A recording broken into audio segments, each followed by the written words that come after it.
Okay, guys, so we are live. So for those listening at home, welcome to the Dungeon Musings YouTube channel. My name is Kevin Madison, and I'll be your friendly, grim, and perilous master today, because today we are carrying on with our ongoing campaign playing Cubicle 7's outstanding Warhammer Fantasy Roleplay 4th edition. And we are using that and one of the source books, where are you here? The excellent Salzenmund, City of Salt and Silver, to play an ongoing campaign we are calling Salt, Silver, and Sin. And with me today are all of the stars of the Salt, Silver, and Sin campaign. I'll go the order I've got you guys on the screen here. Why don't you tell us who you are and who you're playing today? First up, we've got Darren. Yep, Darren here. I am playing Alwyn Carlson, who is a human rogue as a class. His current career is outlaw, and as always, he's got his trusty but not useful family pet, Astrid.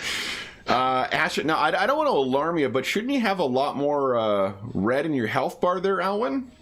Yeah, I did remember I was meant to miss this session, so I survived. But, nice. Next up is Sean. Hey, I'm playing the dwarf Thognoth Barrickson. He is a Crag Forge clan Ironbreaker. Very nice. Next up is Colin, aka Spoit Pit. Hello there. Yeah, I'm playing Frederick Schuster. I've got nothing witty to say today. Thanks. However, he is finding himself in a spot of bother at present, and we will see how that pans out very shortly. Yeah, I haven't got over the last session by the looks of things, so... yeah. There are there's some British colloquialisms that we adopt in North America, either because kids traveling or whatever else. Too, spot of bother is something that I don't think I've ever heard in my adult life, so it's fantastic. Oh, really? Yeah. Like I've heard it in like British sitcoms or things like that. I don't think I've ever heard anyone say it in life. So that's fucking, you've nailed the cleverness for today. Oh, there you go. What a wonderful way of understating the circumstances. So that's that classic British reserve. Exactly. So how is the Blitz? Oh, it's a spot of bother. Next up is Carl. So I'm playing Katerina of Shalia. I think she's the only one at full health. Well, maybe Talther will be at full health because that's been from a while ago. But no, unfortunately, we play. You bring the character that in the state he was left in. So there you go. And last, but certainly not least, is John. Hello, I am John, and I'm playing Talthir of Manon. He is a Salzmunder human and worships Manon. Very nice. I think he's sleeping off something, that's had him down for a while. Yeah, he is dead asleep here. So, guys, I think what we'll do to bring John back up to speed, why not just give him some easy opportunity to roleplay confusion? Oh yeah. To mention I'm not really good in combat. John, would you kindly click on initiative for your character, please? Okay, now just be the big combat initiative. There we go. Awesome. Thank you. And put you there. All right. Now,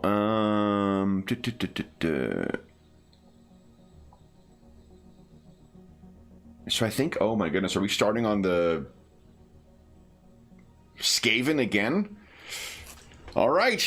Initiative looks pretty high. So then, I'm trying to remember if I went with the Skaven last. I don't think I did, though, because I don't see. Well, I don't see any. Did I arrive in a boss fight? All right. So then, where we currently find our heroes is after having spent a lovely evening of conversation and food with Grozim Grumbleshield in the house that he is that is rented for him by some elves for whom he is doing work.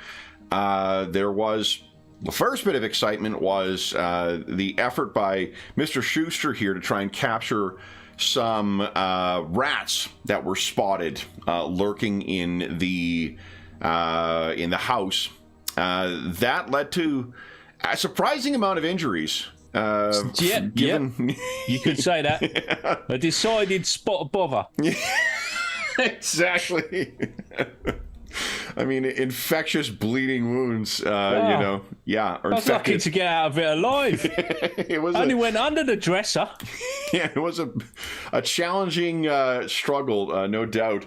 And after releasing them into the wild, I think that was the most excitement before turning in for bed. There was some discussion about among the party with to see if Thognoth had uncovered anything further about Grozim, because there was some thought that Grozim may be in league with a Gold Wind Wizard, the wizard of, I think it's Shaman.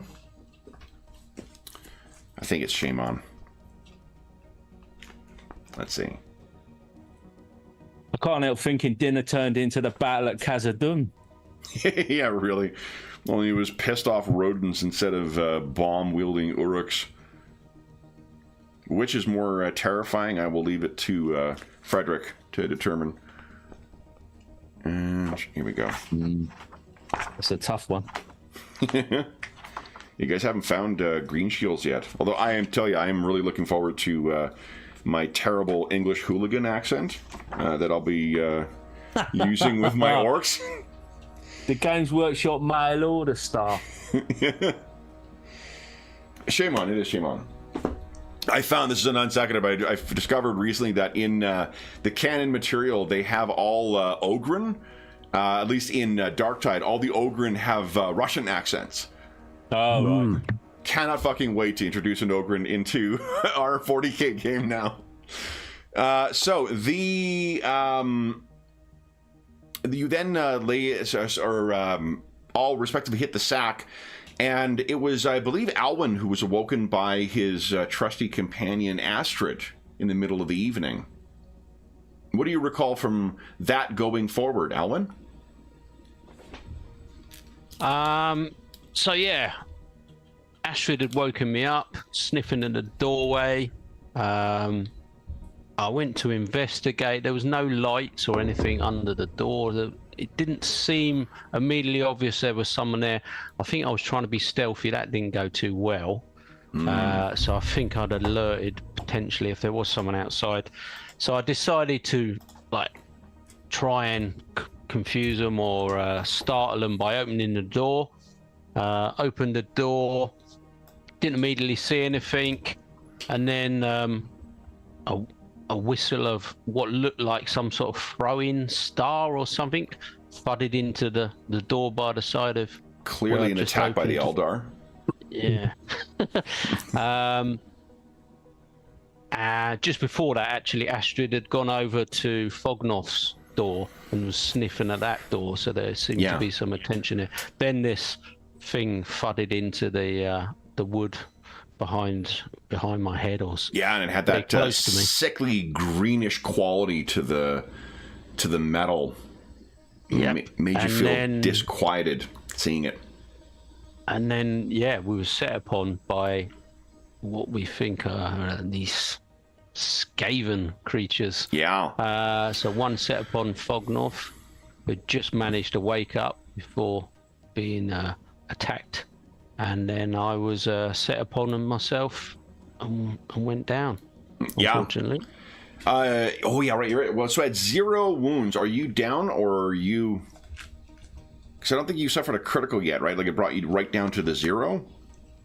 I think I took more damage than actually wounds, but I think let's see here. But we decided to go to 0. If you lose all your wounds, you are collectively, your collected injuries overwhelm you, and you gain. Oh, you are down. Yeah. You gain the prone condition once you're out of wounds. I don't think I'm knocked out, but I'm sort of can't really do it. Prone, right. So put a little purple dot, purple for prone, on you.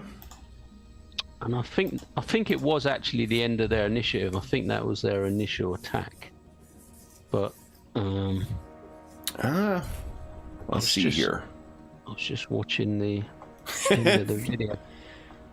Oh, you're checking out the last one? I'm pretty sure we haven't done anything yet, have we? We haven't responded. No, we just rolled initiative. Well, in fairness, I mean, you guys have taken damage, so don't shortchange yourself. You definitely have done something.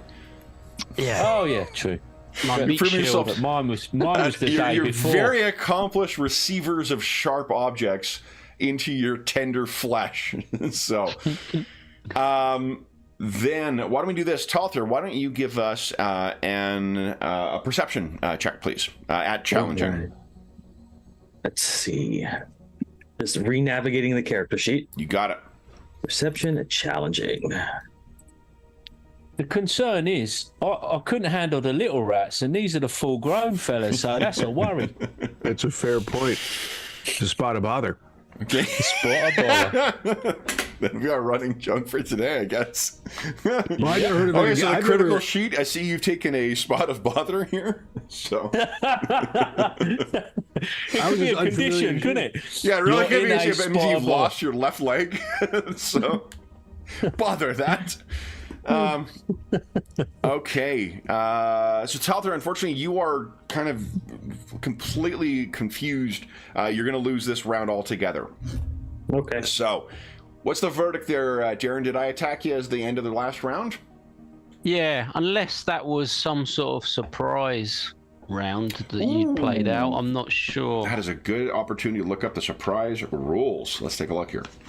Because I did post that I'd got some sort of skill, but it wasn't Isn't it the relevant. GM would have done something so tropish as attack us in the middle of the night, armorless, weaponless? Oh, God. Come on. John. Hey, it's Yeah. that's how Talfair is all the time. So Also, John's Nothing had new. 5 years of being attacked in the campsite in Night Below, so I think his response at that is, oh, boo fucking who, for one Night time. Below's one thing. Legacy of the Crystal Shard. Ooh, you never leave the healer alone on watch ever. Oh, my God. I realize now I'm pretty sure we're going to have limited monetary because I swore so close at the start of the video. Oh, boy. Well, it'll survive I a think we check. did. Yeah, I think we did make perception checks to see if we'd sort of. Yeah, 'cause see Foster who's doing did what a for this really, first round. really impressive success, and I think he sort of just about woke up in time. Yeah, let's see here. Surprise on 156. Thank you. Let's flip it. Oh, here, 156. Bottom right. Taking your enemy by surprise gives you a big advantage. They would agree. Sicky tactics.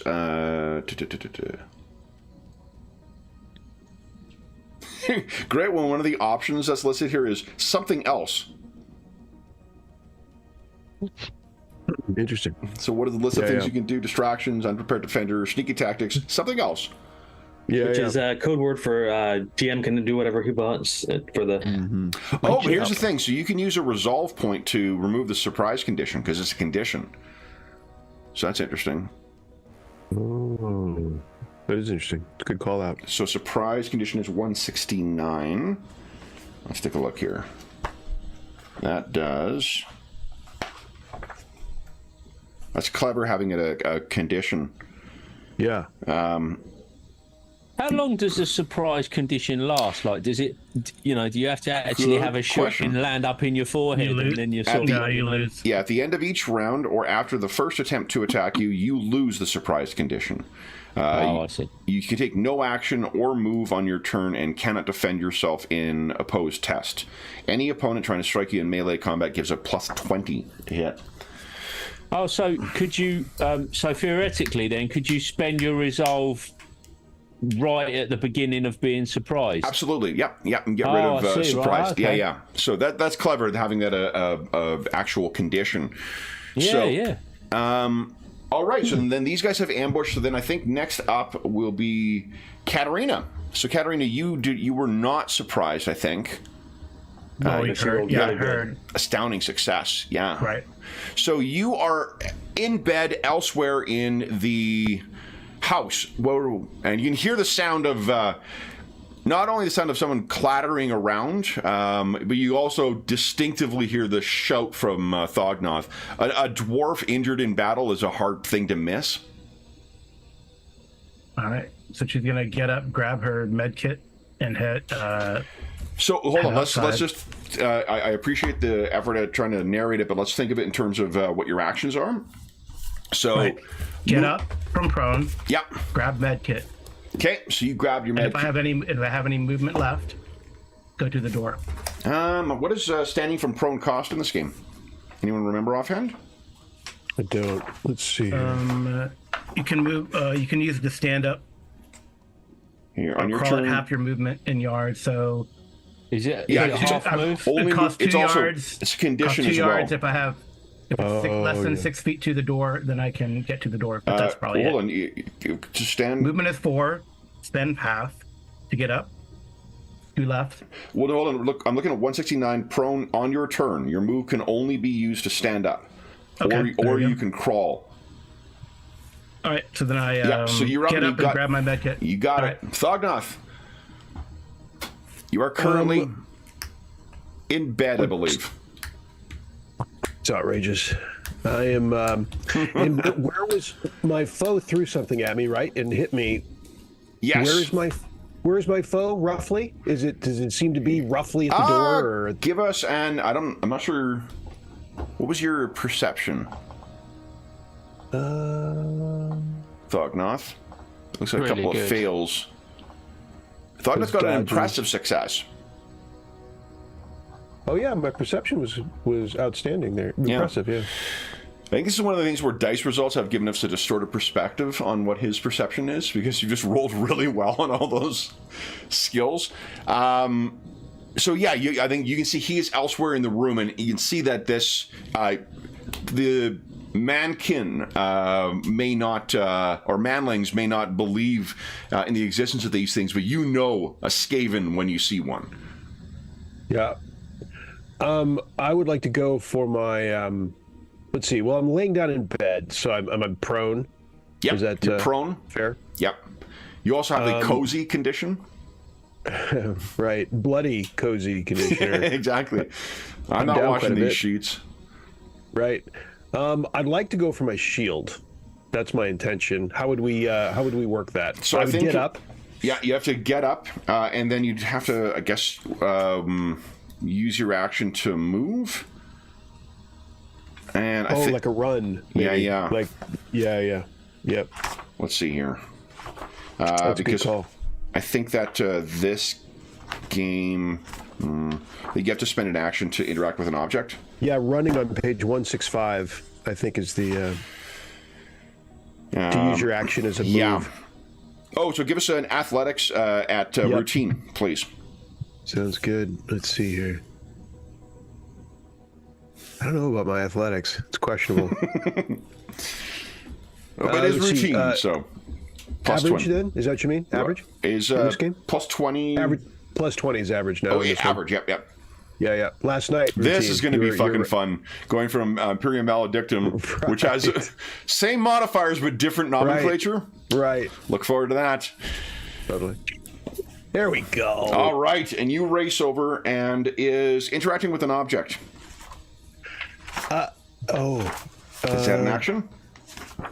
I don't. You know, that's a fair question. I mean, drawing is free, but I don't know. This is drawing. Yeah. So we'll let you do that for free then. So you grab that. Okay. So actually, Katarina, if that's the case, why don't you give us an athletics check at plus 20 at average? Let's see how much you can get towards the door.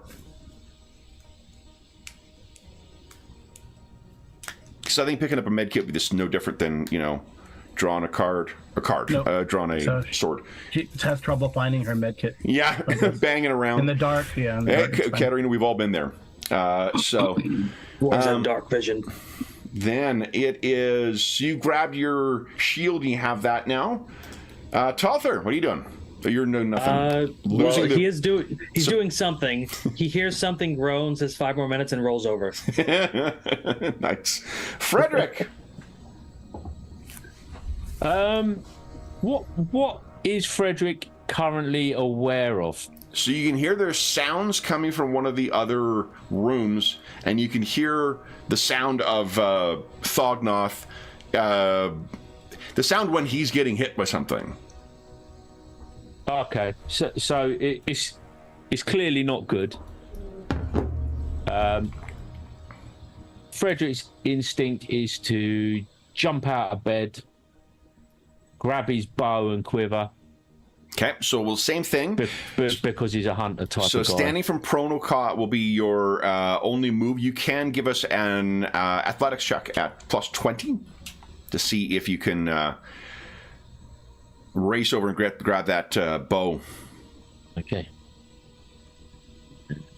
Oh, and you should have no... actually, first clear your advantage. Right, done it. Okay, there we go. You done it? Done, yeah. Yeah. That saved me taking 15 minutes to do it. No problem. Well, you said +20, so it's an average, yeah? Correct, yeah. There we go. Nice. Okay. Race over. You got your bow in your hand, and you are in one arrow knocked. Yep. Alwyn, you're on the ground, and you can see one of these skittering things. Yeah. I can't remember. Did it throw something at me or did it stab me? I can't remember now. I think it stabbed you, actually. Yeah. Okay. Oh, yes, you're engaged, and you're prone. Uh-oh. I think I'll be crawling away and looking to Astrid to help me by just making a lot of noise, if nothing else. Okay. I think to alert everyone. God, I almost called her Anna. I think Astrid is going to have... So know what Anna would do, which is to say probably bark at kids and sleep. So why don't you give us just a percentile roll for Astrid? Jumping forward. And I will make a roll for... This is contested. Okay, so Astrid will have a 25 for weapon skill. Nice roll! Holy smokes! Yeah, nice. And these guys have... Go. 55. So what sort of dog do you think you're going to get next? Yeah. I have trauma regarding that. Don't put that evil on our party. All right. Yeah, that's why you spend it. That's why like the mage in our party who has like a menagerie spends experience points to upgrade his animal. And now Fang is like a terror. Nice. Fang kills. Fang is the finisher. Oh wow. All right. So I got a... Do you guys remember... I'm sorry for asking so many questions of you guys. Ties go to the actor or the defender in this? Ties go to the one with the best combat skill. Right. I believe. So in which case, right now, we are tied. We both got 2 degrees of success, but you could spend a point of your fortune to bump your success level up by 1. I can boost Astrid. Okay, I'll do that. Okay. There you go. So that means that is 5 points of damage. Then on the Skaven. I mean, of course, the Skaven don't exist, but to the 80, that's lag, I think. Yeah. So I think with minions, I'm going to ignore hit location. One of the things that we were with playing last night, one of the things, I mentioned this before we went, I think before everyone joined, I'm going to take a look at the group momentum rules from Up in Arms, because even like one session of using the group narrative metacurrency that we use in Imperium Maledictum, you could feel that speeding things up. And the game has so many exciting parts of the rules that I'd like to try and focus on the exciting stuff in this as opposed to the stuff that's minutia. Hit location matters for the purpose of armor. It does, but I don't really honestly care if we just use a single single thing for armor. I think it'll only matter in the purpose of when crits hit, and armor will still matter for her locations there because you can sacrifice armor to negate the crit hits. So, so 5 points of damage, and their toughness is 4.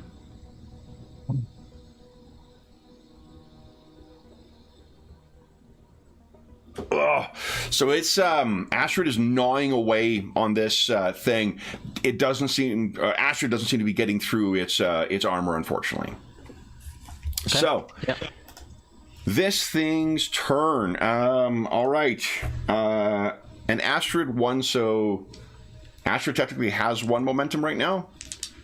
Good girl. Good girl.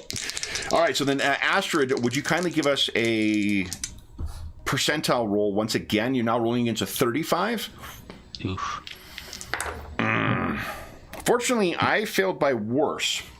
So that means Astrid is able to get out of the way. She's kind of gnawing on the leg. This thing is squeaking at it and saying, "Dog, off leg!" and hacking at it. And it, Astrid is still holding on. The one inside Thognoth's room, Thognoth, it draws yet another of its warp stone throwing stars, and is going to hurl it at you. Would you like to defend? Yes, I would. With my shield? With shield, so go ahead and give us your shield parry. Yep. And it has 1 momentum right now. So I got a 2 degrees success. There we go. Look at that. Actually, Thognoth warming up. He's waking up. He's 3 degrees of success. He's waking up. All right, nice. So you have this thing comes in and ping, you got your shield up. Oh, by the way, Kevin, you would have had an advantage if I remember correctly. I did calculate that already. Okay. Yeah. Okay, good. This is one of the things I'm hoping to avoid with this, because I'm not sure this is useful, especially in larger fights. So. You mean advantage, or? Yeah, I understand why they made that. I think I'm understanding why they made the change now, because especially with multiple opponents, it's a pain in the ass. Okay, that is it for them. So then, Katerina. All right, I guess she moves to the door. Yep. Opens it, looks outside. Sure, give us a perception check, please. Okay. Keep wanting to call it awareness.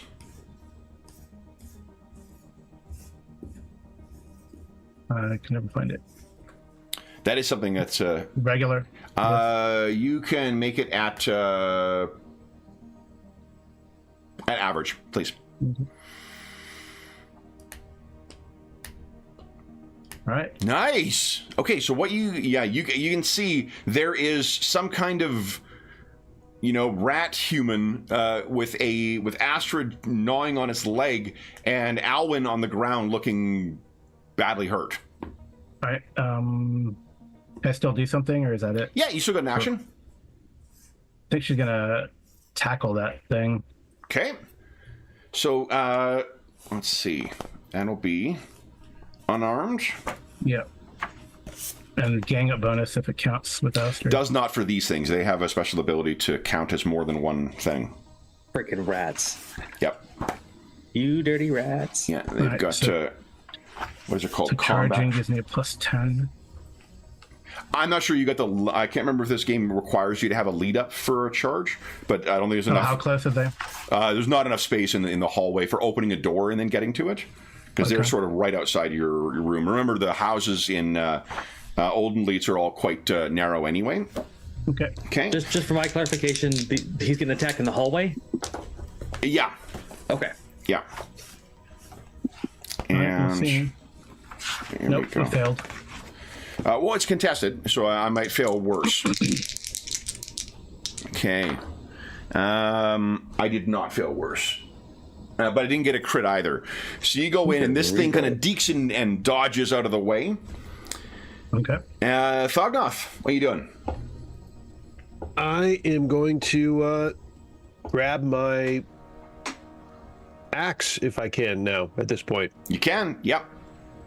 That's a free action. You can still take an action if you like. Yes, indeed. I would like to... how close am I, would you say, to my opponent? In the same room, you could get there with just a move. Okay.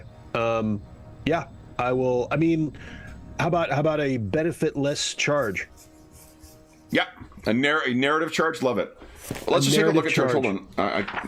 Just so I'm not robbing you of any... It's on page 165. Okay, thank you. Left side.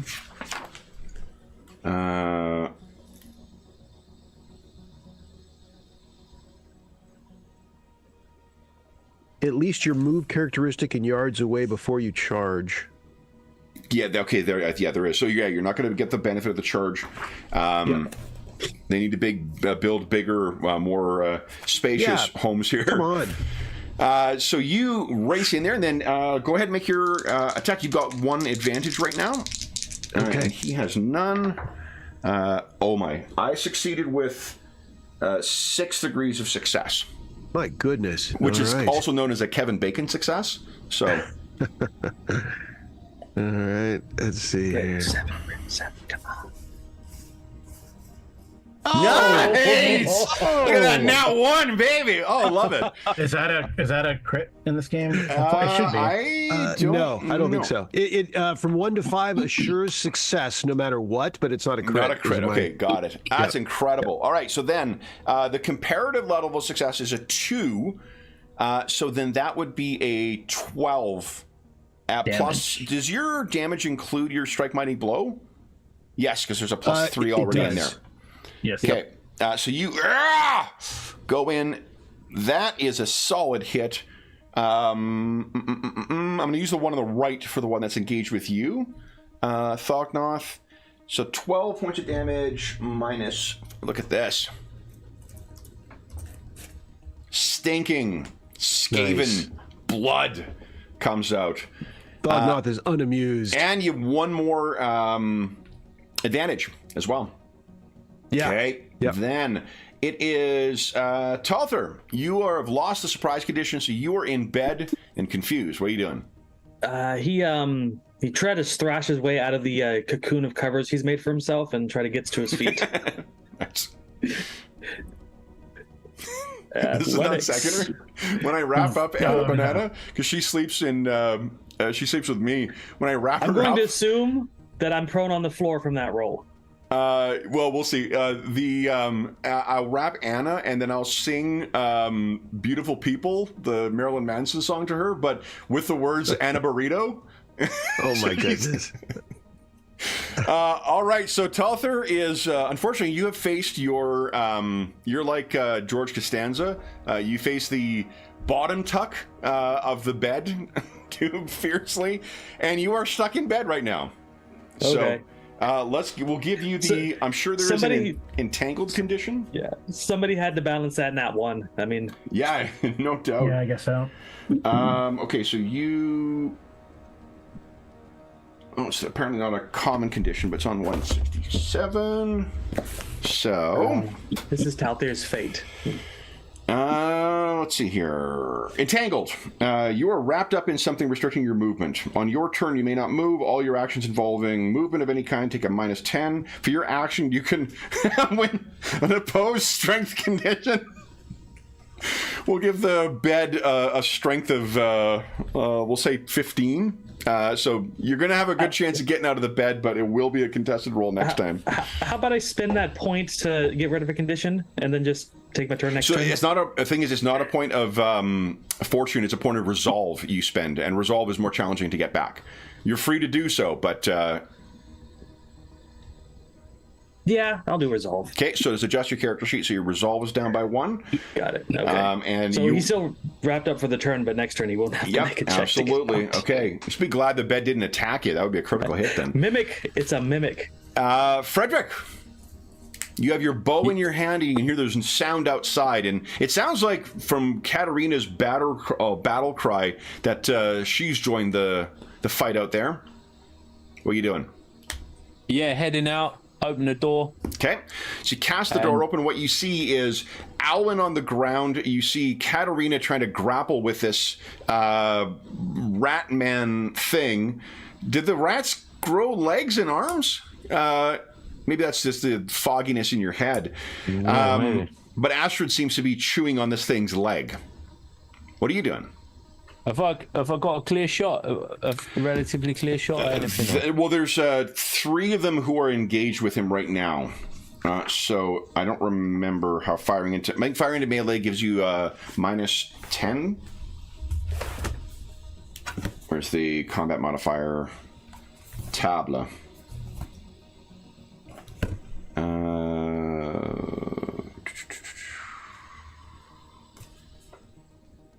So it is point blank range, so it would give you plus 40, plus 40 to hit. I think there's a penalty for firing into melee as well. Shooting targets concealed by fog.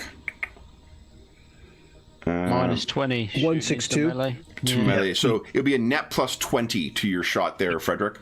And on a crit fail, you'll pull what we call a Thognoth, where you shoot him. Yeah. once again. Yeah. I'll take the chance.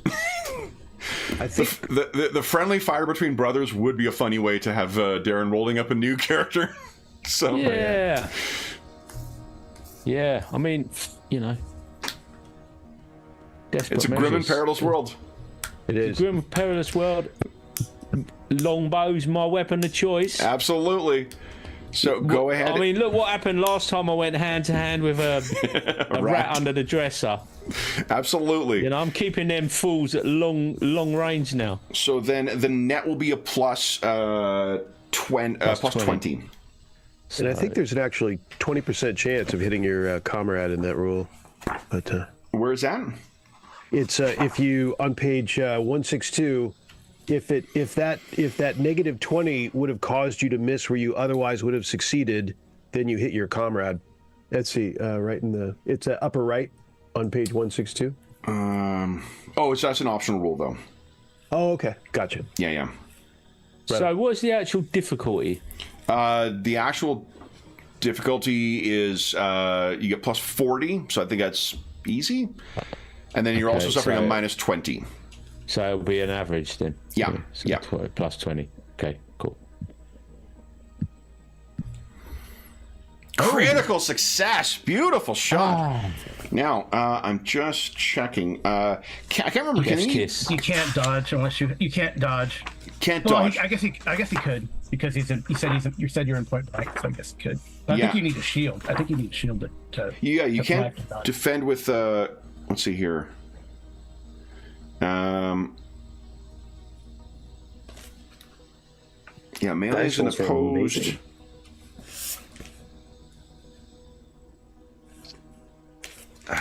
Sorry, I'm trying to remember what the. Because I know they have actually a quite impressive dodge. Yeah, It's generally used to resist. That's not helpful, game. yeah. Bottom of page 160, bottom right. Okay. Ranged attacks cannot be opposed with a melee skill unless you have a large enough shield where it is also allowable to dodge. Okay, so I will make this here. Let me see what. All right, and it's dodge. Wow.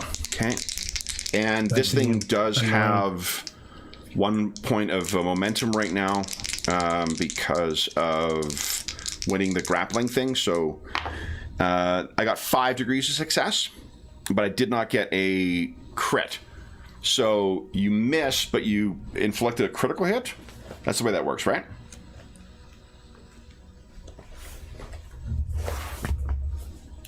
Yes. Say it No? out loud. Say it out loud one more time, Kevin. I succeeded. It's still a contested thing, but you still inflict a critical hit.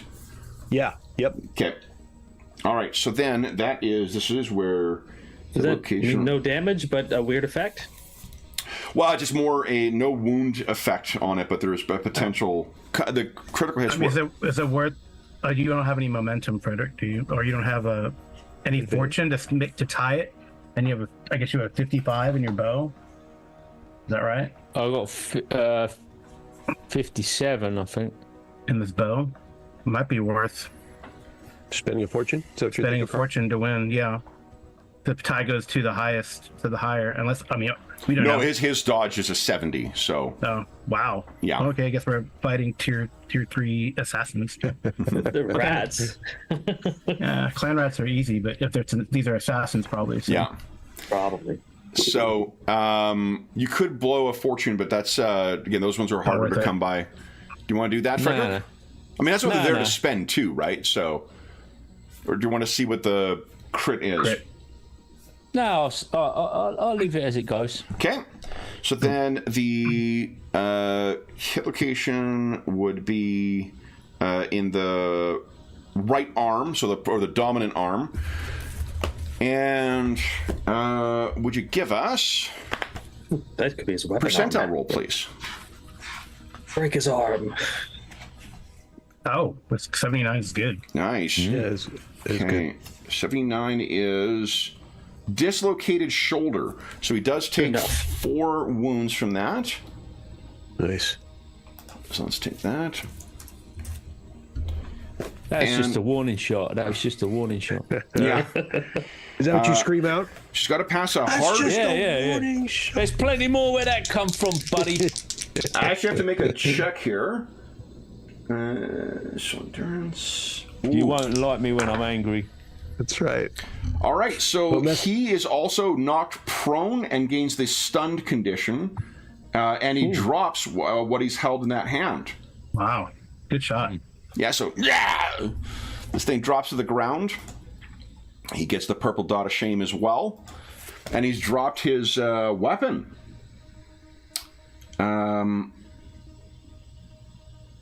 But he's a bit of a spot himself, isn't he?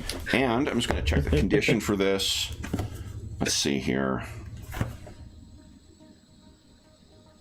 Who remembers that show, TJ Hooker? Do you Yeah. remember Oh, yeah. that? Yeah. That- You're that'd asking be a bunch of TJ nerds if they remember a William Shatner show? Come on, man. That'd be a TJ Hooker shot right there, wouldn't it? Totally yeah. immobilise the guy, but he's in no danger of dying. Wasn't Heather Locklear on that as well? Yeah. Yeah. Wasn't In that her the hot one where days. they were Really hot police or days. something? Yeah. Yeah. I have watched a little of that a long time ago. Well, that's Yeah, the, that was a the long time ago. Kevin Pollak That's a- joke was always that, like, the guy gave up a starship to drive a patrol car. TJ Hooker, I feel like that's a pretty deep cut. I don't know when I last mentioned that. Yeah. That's not come up. That's not in the... That's just not talked about anymore. I'm sure out of all of his deviances in space, there's a few allegations that caused him to take a pay cut. Okay. All right. So then, yes, that thing is dropped to the ground and against the stunned 1 condition. Ouch. So then it is Alwyn's turn. What are you doing? I mean, at the moment I'm prone, so I'm just going to sort of back away from this thing. Okay. Crawl away. So, Yeah. yeah, So you're rocking try and away. crawl Why don't you give us another attack for Astrid? Okay. This thing can defend themselves, but it's minus 10. Minus 10. And Yeah. Astrid gets an advantage. Yeah, I've got Yes. two, haven't I think. Got Is the that- momentum now, haven't I? Rolled again. Really good. Oh, that's great. Oh, wow. Yeah. So that is a success, and Gotta give Astrid some good treats today. So what's her net? minus 20 to tests involving. Oh, it's a movement. Never mind. So Astrid gains plus 20 to her attack roll too, so it'll be 2 higher than that. Her margin of success is she's got 1 advantage right now. She was 35, 55. That's 4 degrees success, and or success levels. And I got 1, so she's got a net of 3, which means that actually gets through. There is some damage. She's got 2 advantage now. Good girl. Oh.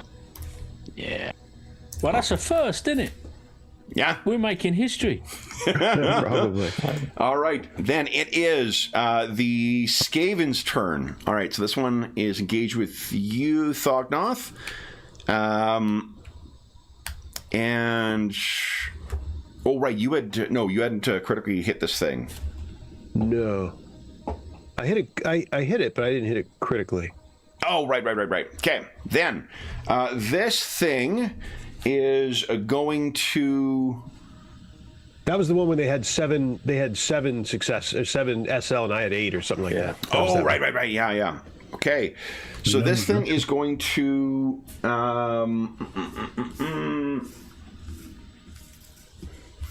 It's going to attack again. Die, stinky dwarf!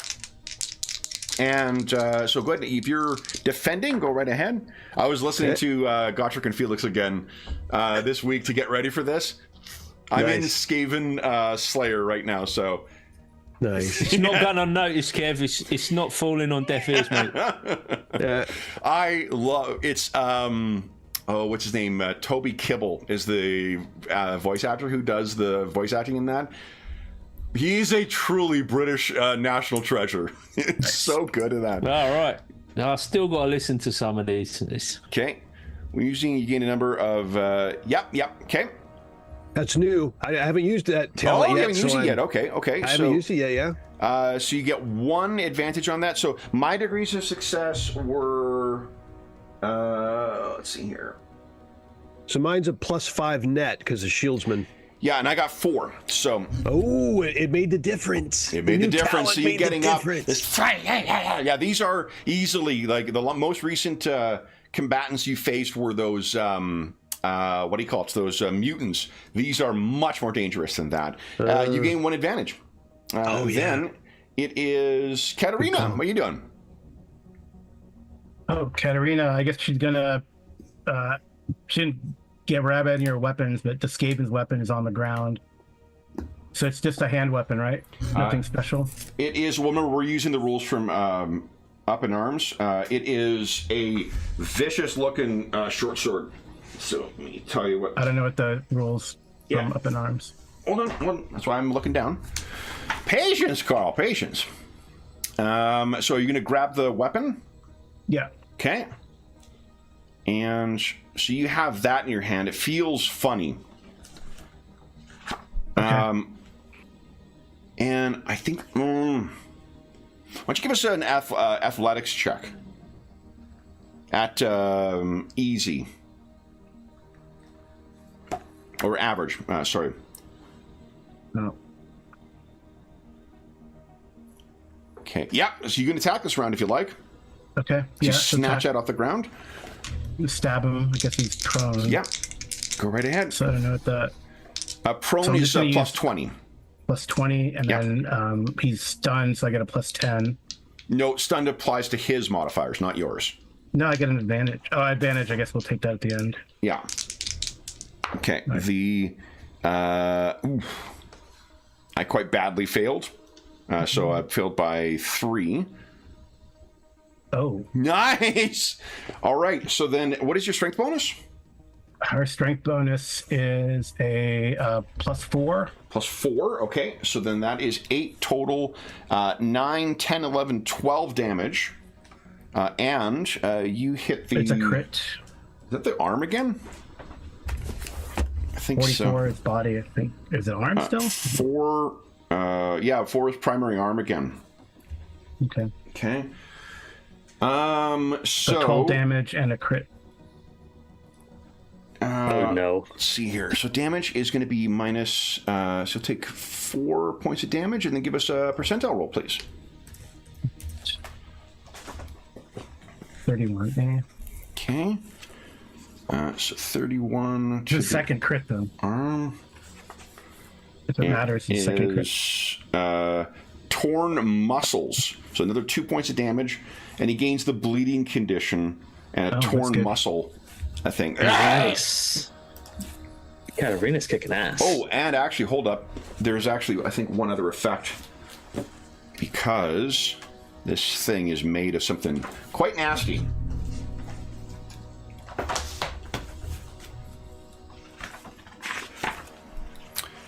It is... Here we go.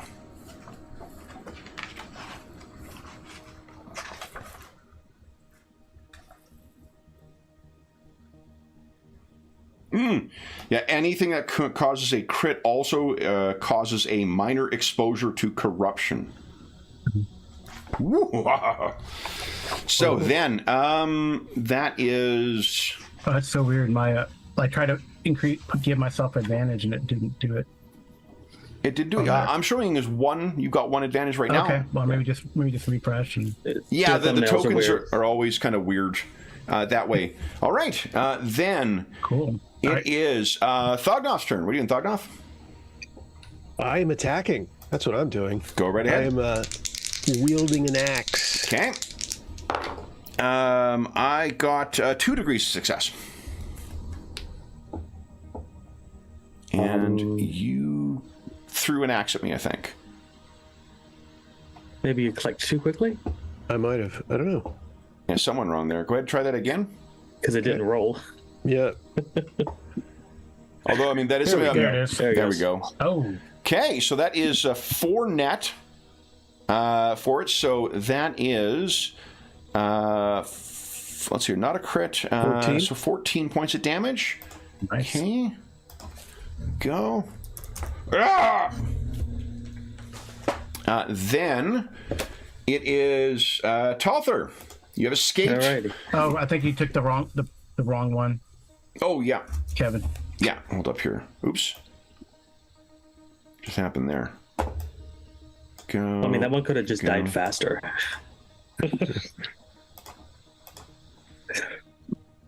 There we go. And 14 on that one. go. Nice. And Talther, sorry, what are you doing? Okay, so he's escaped from the bed. So is he able to get to his feet? You are still prone, And- unfortunately. So you're Okay, prone. so- If you want to give us an athletics check at average, Yeah, we'll give that a shot. go ahead. I can be the comic relief if necessary. Hey. Okay. So you're able to get up and move. So if Okay, you, and then he'll make his way to the door because Sure. I don't think a dagger is going to help him. so you'll end the round opening the door, and you'll see that there is a Skaven on the ground. There is Alwyn on the ground. Astrid is Ratman. Astrid is chewing on it, and Katarina has just hacked this thing with some kind of vicious-looking weapon. Yeah. Talther's got like a bag under his eyes. He looks like he's just sweated trying to fight something off, but it's from his bedroll. Frederick, you should have one. Oh, you didn't win that one, did you? You just got a credit. No, I didn't win. Yeah. I was So, trained. Yeah, that's Frederick, weird. what are you doing? Yeah, I will. Second verse, same as the first, or Yeah. okay? Yeah, I will shoot again. Go right ahead. So that is a attack. Oh, and I'm gonna dodge. Minus 20 to this. I got 1 degree of failure. So It'll be a net minus of plus 20 to your attack, so you could just take it at average. Nice. So then that is a plus 6. That is 12. Okay, so that is this guy here. Longbow does 4 damage. Plus, what's SB? What's plus SB? Success. Success levels. Oh, strength bonus. okay. SB is strength bonus, Yeah.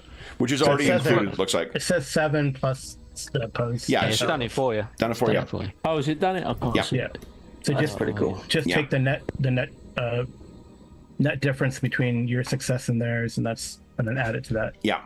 Okay. What's the damaging quality? What does that do? Damaging quality does. Let's see here. Assuming damages armor. Oh, does it? I don't know. No, Here we go. Damaging weapon can use the higher score from either the unit's dice or the success level to determine damage caused from a successful attack. so it doesn't help you in this case. Yeah, 7 You is got a 7. 1. So, Oh, okay. okay. Yeah, you got 5. Or yeah. Yep. Oh, yeah, hold on. It's success level, not the damage. So actually, that does help. That is 2 extra damage. All right. Yeah, Nice. yeah. Nice. Okay. So, go. Wow. Yeah! Alan. What should I do, Astrid? Yeah. I think we're going to have to introduce Astrid in future sessions with her sidekick, Alwyn. Yeah, all right. Move on. Hi, I'm Darren. I'm playing Astrid. Yeah. All right, so with and my faithful servant, I got Alwyn. 4 degrees success. Astrid currently has her maxed out 3 advantage.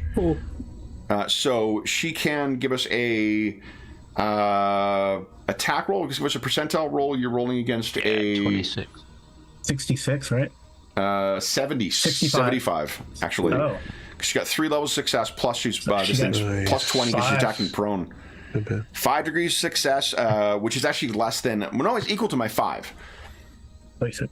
And this thing's got a higher attack rating than Astrid. Do you want to spend another fortune to get one extra success level?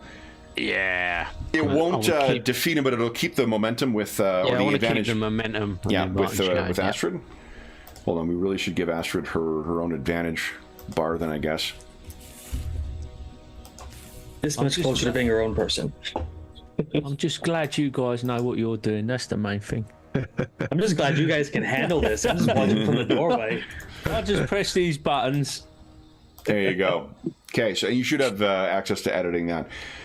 Okay. All right, their turn. So the one in the hallway. Die! Man! Grabs something and smashes it on the ground. Is he still stunned, or he got out of stun? Stun doesn't prevent you from taking action. It gives you a -20. No, you're capable of taking action on your turn. It says you can defend. Incapable?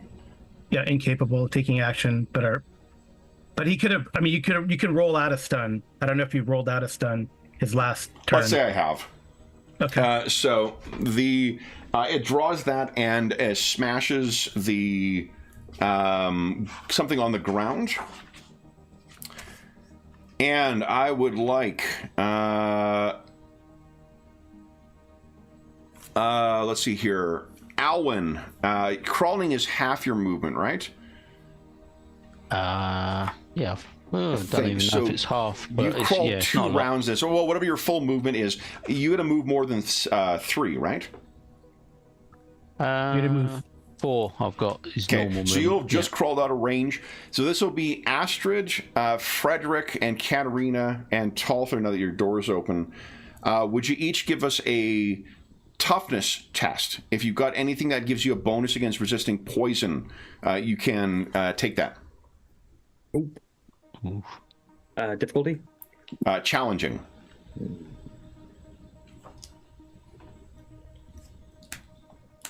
It's been nice knowing you guys. I've got no idea what a toughness would be. Probably not that. Okay. Well, toughness would be a skill. It's a basic skill. Oh yeah, well, I mean, I've just for got no Astrid. stats. Oh, forgive me. Yeah.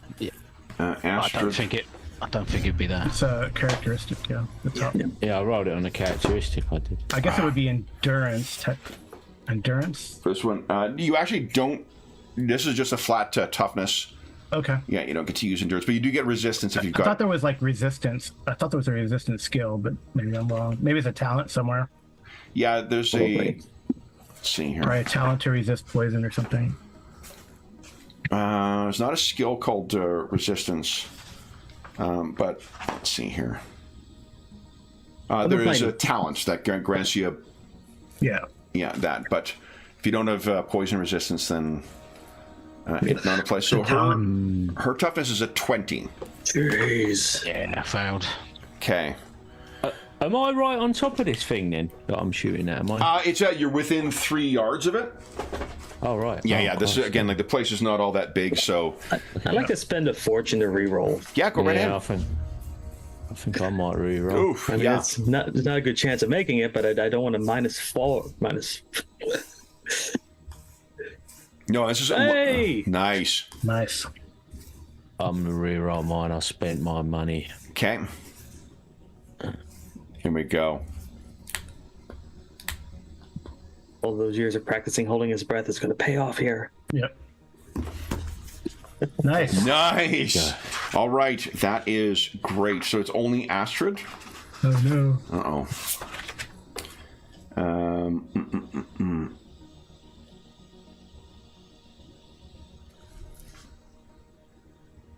just going to make a check. I do have to make these things aren't immune to it.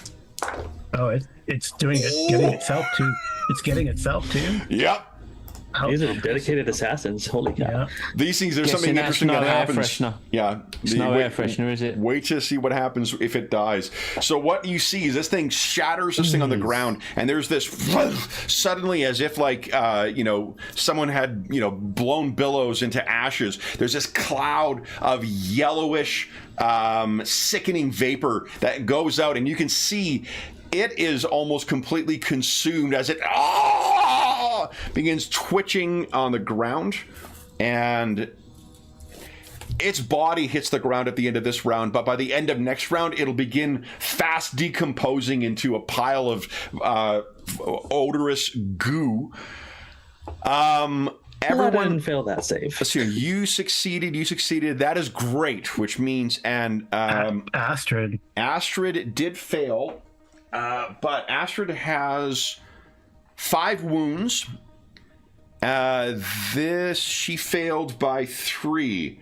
So unfortunately, she is looking at a critical wound right now because she took 8 points of damage between her failure and the damage, 7 points of damage. So she'll be prone right now and at -2. So let's see what happens here. This will be 2. I thought that thing was going to try and make its escape or something. It's just took. It's a different method of escape. Yeah. Terminal escape. Seriously. Well, they don't mess about, do they? No, this is. I think Thognoth may have some insight into this afterwards, just because his people, they don't believe the propaganda that the rat folks don't exist. Would you, Alvin, would you give us a percentile roll, please? That's why they're such a well-kept secret. Let me scroll down here. Ooh. 72.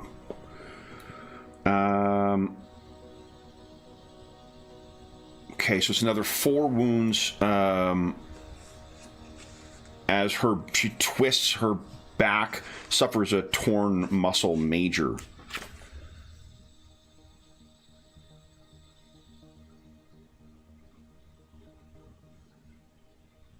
Oh my. Her toughness is a 20.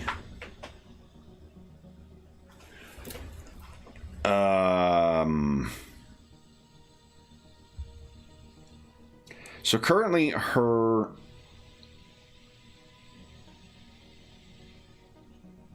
she has only 1 critical wound.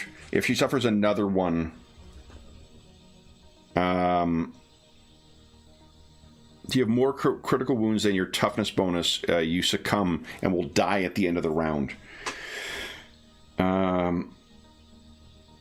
Man, wish I had blessings of healing. Yeah, she's not not dying yet, but she's just, her back is completely fucked up by this thing, and she is prone, so she also gets the purple dot of shame. However, the rest of you guys, you were able to, kind of duck back or cover your mouths fast enough to not be affected by this thing. Mm-hmm. The one that is engaged with you, Thognoth, is going to... Oh, I guess... Okay, yeah. So what were you going to say, Carl? Go ahead. Nothing. It's still your turn. Okay. Let's see.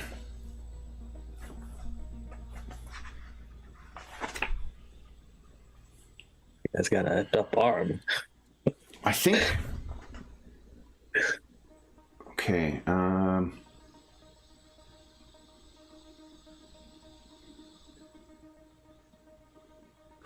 Right. All right. It is going to try and attack you again. Okay. Die, dwarf! I succeeded with... that's 4 degrees of success this time. Nice! They're just kicking its ass. Incredible. So, yeah, you get the shield up again. It is not able to get through. Katarina, what are you doing? Well, is the cloud poisoned? The cloud is still here too. Do we have to get out of it? Yes. Let me see when the save is.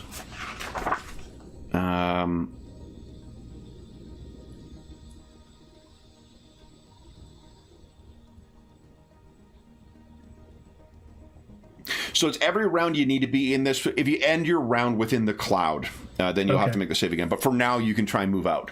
Well, she's going to grab Astrid and drag the dog out of the cloud. Awesome. Yeah, no problem. Which direction? Into the open room where Thognoth is, into the room where you were, into the room where Talther is, or down the hallway towards where Alwyn is? Probably towards Alwyn. Okay. So you drag the dog. Alwyn's out of the cloud, right? He is, yeah. Yeah, towards Alwyn.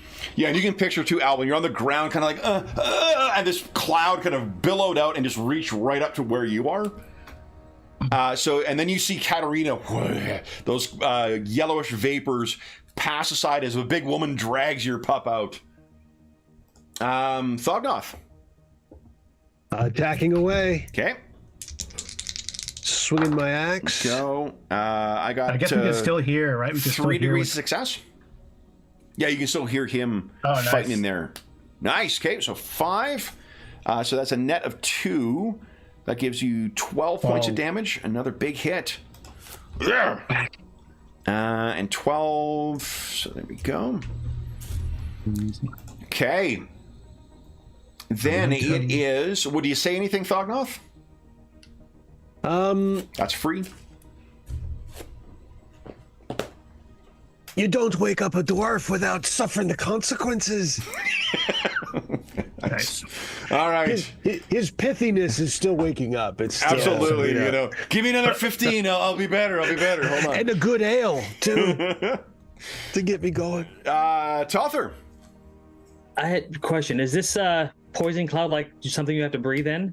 Yes. No. Well, okay. You're not sure. You don't know. Okay. Well. Talther's going to do what Talther does best and make a guess. He is going to start making his way away from this poison cloud towards Katerina and the dog. Okay. But seeing that Thognoth is engaged and he knows dwarves, he's going to attempt to bless him. Hold up. Give us a challenging awareness test. Well, you can hear him probably, but I'm not sure you can see him. Oh, is his door open? Was his door open? His door's open, but also you got a picture that he's moved away from where the bed is, so he's... Right. Yeah. Where is awareness? No awareness. Perception. Oh, okay. They called it awareness in a previous edition, and then in Imperium Maledictum, it's also called awareness. Jeez. Oh, yeah. So, you said challenging? They want to keep... They're just messing with you, Kev. Absolutely. C7, hiding shit at the bottom of a paragraph. How dare you put words on a page that are expected to be read? Next time I see him, Kev, I'll tell them what you think. I'll tell them you love their books, but you don't like them messing with your perception and awareness. We learned something last night. The C7 rule of hiding the important shit at the bottom of a paragraph, not the case with Imperium Maledictum. It was in the middle of a paragraph this time. So, Dave, you're listening. You said challenging? Challenging, yeah. Okay. Nope. So what are you thinking of doing, though? He's thinking that if Thognoth is going to stick around in the cloud, he's going to make it to where he doesn't need to breathe. So you can't tell whether he is in there or not. Okay. Shoot, and you got to be up close to see these things to shoot them because of the cloud. Yep. It's funny how being in the cloud means something totally different nowadays to what it used to. In Warhammer, yeah. Okay, can I see Frederick then? Yeah, really. You take the effect of having a U2 album suddenly attached to each of your character. Yeah. Can I make out Frederick? No, not with that roll. Okay. Well, he's gonna shrug and say, "Well, this sucks," and he's gonna reach over and help Alwyn to his feet. So again, Alwyn is in a corridor. He's further down in the hallway, so you'd have to move down to where he is. I said I was moving towards Katerina and Astrid. Okay. Well, I wasn't sure if that changed because there was a lot of narrative there. So you go to the end of the hallway and you help Alwyn to his feet. So you lose the purple dot of shame, Alwyn. Congratulations. Woo! Frederick. It's no good. Yeah. So the cloud. Yep. The cloud is around me. Which way do I need to go to get in the direction of Thognoth? My old buddy Thognoth. You'd have to run into his room, you think. Right. Okay. And that'll get me out. Well, is that running? I suppose anyway is out of the cloud, give us a challenging perception check. This isn't an action for you. It'll be like Talther. We'll just use this to figure out where you were and whether there's a... did you say challenging, did you? Yes, please. Yeah. Yeah. Just on account of the... the vapors. Oh. So anything you need to know you saw before. This is why you're a good archer. So Yeah. with a crit success, what do you think? What you can see is that Thognoth is in the room scrapping with the rat, and the last you saw before the vapors got to there, judging from where it got to in your room and where it got to in his, unless he's right at the door, he's not going to be in the cloud. Yeah, so that seems like a good way to go and aid my buddy and get out of the cloud. So I'm darting off in that direction. What's your move rating? Now you're asking. Let me pull. Are humans normally a 4 pull the or- file on that one. I think what's all that? humans are 4, isn't they? Movement Telter has is a on the 4. main tab. Main tab, like middle, upper, main tab. Oh yeah. What? Mine all says zeros. What's that about? That's trouble. Uh-oh. Cool. Paralyzed. Frederick's legs failed to load in today's session. Yeah. That is unfortunate. What's Yeah, it's too bad. 4, 8, and 16. I think all Yeah. humans Oh, are okay. the same. Same. So then, yeah, you can easily get into the room. So you go racing in. Thognoth, you hear someone come racing in, and you're not ending your round in the cloud either. So you see Thognoth is, with a crit success, you rose over, and Thognoth is engaged with another one of these things. There's a flash of sparks as warp stone steel is, I guess it's not steel, it's warp stone. A warp stone blade clashes up against Thognoth's shield, and Thognoth pokes back with his axe. What are you doing? You still have an action if you like. Loose off an arrow and try not to shoot my buddy again. You got it. Okay, so you're in point blank range. You're firing into melee, so same thing as before. You're attacking with a plus 20, and I'm going to dodge. Oh my gosh. I got a crit fail. Oh. So I'm suffering a critical hit. So let's see. Come on. And there we go. Oh. I'm gonna But I reroll mean, that. again, it's contested, so that is a hit technically. But would you like to spend a fortune to reroll?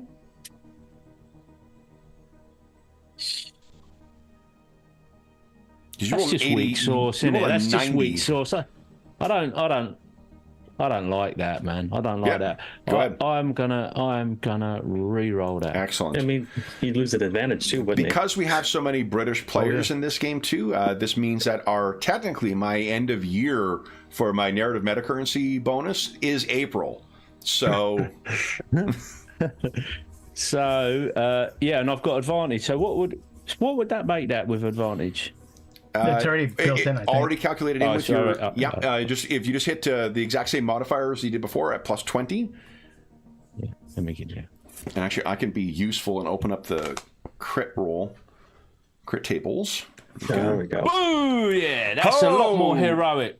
All right, so we actually do not need to make a roll for crit because you got that's 13 plus. I failed by 2, so that 15. is 15. Yeah.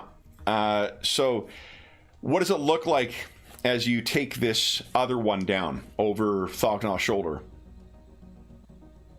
I reckon you see Frederick like springs into the room in a low crouch Yeah.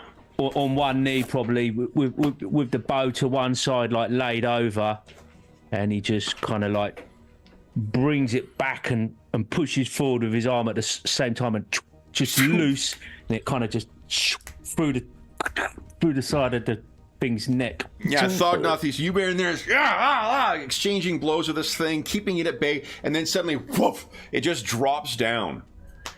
Slumps onto his shield. So it'll be another few seconds before this cloud dissipates, guys, but we are out of combat. What do you guys, before we got a couple minutes before our mid-session break, so what do you guys do next? I think I'll punch in the air at that point. Yes! We freeze Katarina's frame on Frederick.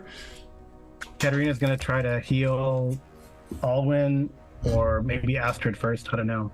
What are you thinking? So does she have a poison condition still, or is it now that she got Neither of them got the poison condition. It was just flat out damage. Astrid is down to she's got a major wound to her back. Okay. And she has her first injury in the party. I think Alwyn will be on his knees, sort of not knowing what to do with Astrid. Is there a Looking ways for help to, like- from Katrina, I think, sort of. Could I I'm gonna assist try Katrina? I'm gonna try to do a blessing first, and then if that doesn't work, then mundane healing. Okay. I'll do it on Astrid first. She looks worse than. Sure. And also, I see that Talther has got Alwyn up, so maybe Talther's gonna heal or take care of Alwyn. I think Talbot's having to help him up because he's at 0. Yeah. Well, Yeah, I can bandage some wounds, but I had no blessings for healing. I'm gonna use a Fortune that? fortune that. Yeah. You got it. Jeez.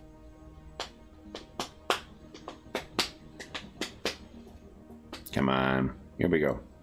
How many click throughs? Oh, dang. Oh, Well. oh, you marginal failure. Shit. Yeah, it's like 3 points. Oh well. Well, I can still do mundane healing on her, but the magic would have. Okay. She's not bleeding or anything, right? So. No. She doesn't have the bleeding condition. Then, all right. So that is heal. That was just a blessing of healing. So. Okay, so you call upon Shalia to try and heal Astrid, and she whines, and you can see she's not moving properly, Alwyn. Mm-hmm. But go ahead and give us a heal check, please. I need to improve this. Yeah, me too. Oh, come on. Oof. I'm gonna re-roll that. Yeah, go ahead. The world wants us to kill your dog. Jeez, I'm truly hands off so this mean. one. So mean, roll 20. So mean. I'm gonna call and complain. All right. That's gonna make it worse. So that's gonna give it 3 more points of damage. So I'm gonna use my last fortune point. If I can do that. I don't think you can re-roll more than once in the game. No, I will say there's those dark deals we haven't focused on. I don't know if you want to bring that into Save Astrid. Which Kevin. dark deals? Those are the ones. I don't think I have any corruption though. Well, I don't think you have to. It gives you corruption. It's not that you don't need it. It's whenever you're out of fortune points or you spent one and it didn't work, you can make a deal with the dark powers to get an extra roll. I didn't mean to do that. But It's in the corruption section. Yeah, yeah. It is on page. It is on page 182. oh well. Yeah. Dark deals bottom left. I don't see where it limits you to 1 reroll. Curse you, roll 20, have you no heart? Pretty sure that's correct. As you get otherwise, one that dark deal doesn't make Okay. sense. Yeah, true. Yeah, I think so. I mean, it's generally what I've been doing. Wow, Oh, we free. saw it somewhere. Look at those rolls, damn. So do you Yeah, want? I didn't mean to roll the last one. No. So Unless- would you like to dark deal? Yeah, I mean, I have that corrupted sword in my hand. So maybe, Yeah. Oh, maybe yeah. that Yeah. makes- So that it makes makes narrative narrative sense. Yeah. right? Yeah. For sure. right, That's let's a see. fucking warp stone. So here we go. Come on. Let's see some green. All right, so if Shali doesn't listen, maybe the dark powers will. Oh, I like it. Oh no. For the horned rat. Come on! By 1 point! Well, he doesn't kill her. Well, also, I mean, didn't you heal by 2 then? Oh, I heal by 2 then, yeah, because I have a +3. Yeah. So Astrid is stable at. Now, does she get the 2 wounds back? Yeah, but she still got the critical wound. Yeah. Okay, so she's not dying. That's the good news here. That's the good news. Okay. And I get a point of corruption, I guess. Yeah. Where Is did I that, put that? let's see here. 182. And maybe I'll hold on to this blade now. The dark deals is a fun. It's a fun rule. We Yeah, haven't talked about definitely. it much, but it's a It's good under one. main corruption. Yeah. So you get 1 point of corruption then. All right. And that makes sense again for the narrative. Hey, Kevin, I'll say I was hit by, I don't know if that warp stone weapon. Does Only that on a cause... crit. Did I get a crit on okay. you? Yeah, if you've got a crit, I then you have to don't- you get a point of corruption Okay. or make a Gotcha. No. test. Oh, yeah, I crit that poor thing. Yeah, exactly. Right, man. Fortunately for these things, so as the Oh, I guess, do you wish to try and treat Alwyn as well? I think I should try to treat Alwyn. Okay, yeah, go ahead. My skill isn't that much lower than Katrina's. Okay, so go ahead and give us heal at challenging. Tathel's going to give Alwyn a strip of leather to bite down on. Nice. An average or challenging? That's not a good sign. I can do worse. The patient doesn't like it when he's handed the leather. You want a fortune point then? I totally am. Okay. Knock me out. We got some top quality healing going on here, folks. Yeah. What you pay for? How many times have I said? Yeah, you do. Come on. How many times have I said to the dentist, "Have you knocked me out for this, doc?" Alwyn, you get 4 back. Four back. Oh, that's Thank you. Okay. Wow. I'm down 12. If there's any. I'll try to see if Shalia listens to her blessing. Here's what's happened is as the cloud, let me just give you a sense of what's happening right now. So you guys have patched up. Astrid is let's just quickly take a look at the major wound to the back. So she's not moving properly right now. She is taking -20 to anything involving her back, which is with a dog, I guess, kind of everything. Should be laid up for a while. Yeah. So we have to put her in a backpack. On the upside, you're not going to have to use an action to say "be stretch" when she does the stretch. So that's something. It'll take 28 days for her to heal this, after which it becomes -10. And then that one heals in 28 days, and it becomes... use of the healing skill will reduce the time by 1 day, plus a further day per success level, and you can do that once. So let's roll your healing. Oh, you dark dealed it, right? Yeah. So actually it'll take 29 days for her to recover from the Banger injury, Alwyn. Okay. And see, there you go, Diz. If you had a character with some sort of family, you could have took the dog round to your mum's. Well, you can put the dog at Frederick's place, and they'll take care of it. Oh yeah, we got plenty of family that would look after you. Yeah, your dog for you. Very reasonable rates. Kenneling. So is Katarina like a second level priest now, or an actual priest? Yeah. Well, but not officially. But... Yeah, what we're doing, John, is you can advance into that, spend the XP to get into it. Just until you get the trappings for it, you are still, you don't get the socially, the social standing. From it. I just gotta get back to base to do that, right? Yeah, exactly. What do you have to do? What do you have to do when you get back to base, then, Katarina? Do you have to kind of? What do you have to do? There's probably gonna be some sort of ceremony. Yeah. All right. Yeah. Oh, that's cool. Mm-hmm. They bury her in a grave for 2 days. They wait. No, that's more. Forgive me. That's more. So with the reason I wanted to check that, so we checked that, and it's basically as soon as the cloud dissipates, what you find is the bodies of those Skaven have completely desiccated down to just goo. There is a disgusting smelling, like slightly furry, grayish paste left from where they fell. Their equipment, however, has remained behind, though it is thoroughly corrupted by whatever that goo is. I don't think any of you need to make a roll. You've never heard of anything like this outside of sorcery. Like, this is just madness. You can hear Thognoth grousing from inside the room. So if you guys all join within there, Thognoth seems to be pretty badly hurt as well. So if anyone, and Frederick, yours are rat-related, not Skaven-related injuries. So if either Katarina wants to use I'm gonna try to at least use a blessing to give him one. Yeah. Just in case, to prevent infection and the like. Come on. It's only on a crit fail that we roll for the divine whatever thing, right? Yeah, he's not listening, so I'll just try to heal you. That hasn't fared better. Do you want to fortune point that? Nah. No, okay. Because there's only one. This actually gives more healing. The heal gives more healing. Okay. Yeah. So go right ahead. There you Nice. go. 5 points back. 5 points back, though. That's awesome. Nice. Okay. So then, with all of that done, what do you guys do? I guess first thing we'll do is, why don't we take a 5-minute break? Yeah. Our mid-session break. We got to check on our host. Yeah. So then, for those listening at home, we'll be back in about 5 minutes.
All right. So, with the goo left behind of the Skaven, injuries, or the immediate injuries at least, treated, what do you guys do next?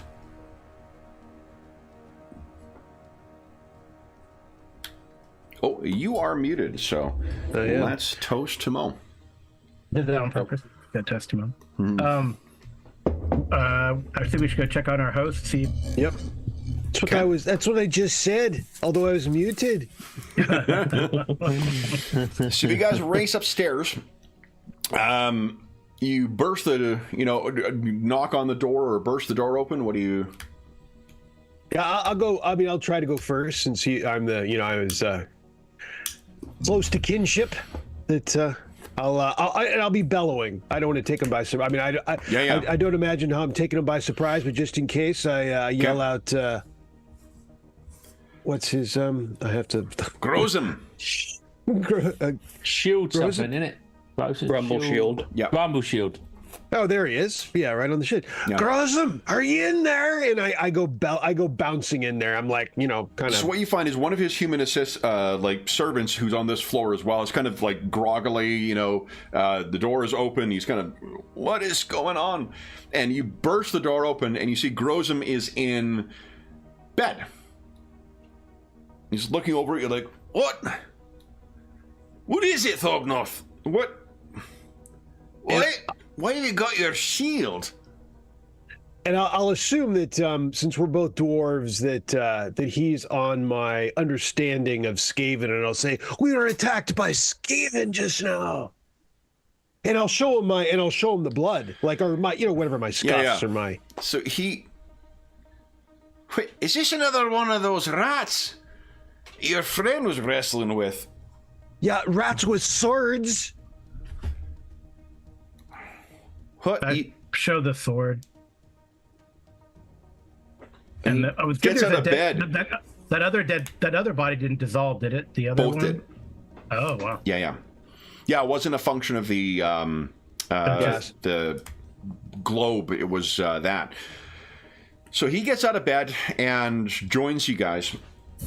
What would be left behind at this point is, let's see here.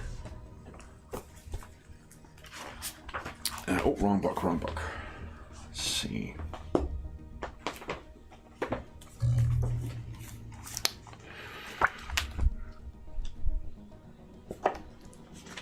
And there was in the wall as well. There are 3 on each of the two warpstone stars, terrifying bladed weapons that seem to be thrown. I mean, we're rat shurikens, basically. Yeah.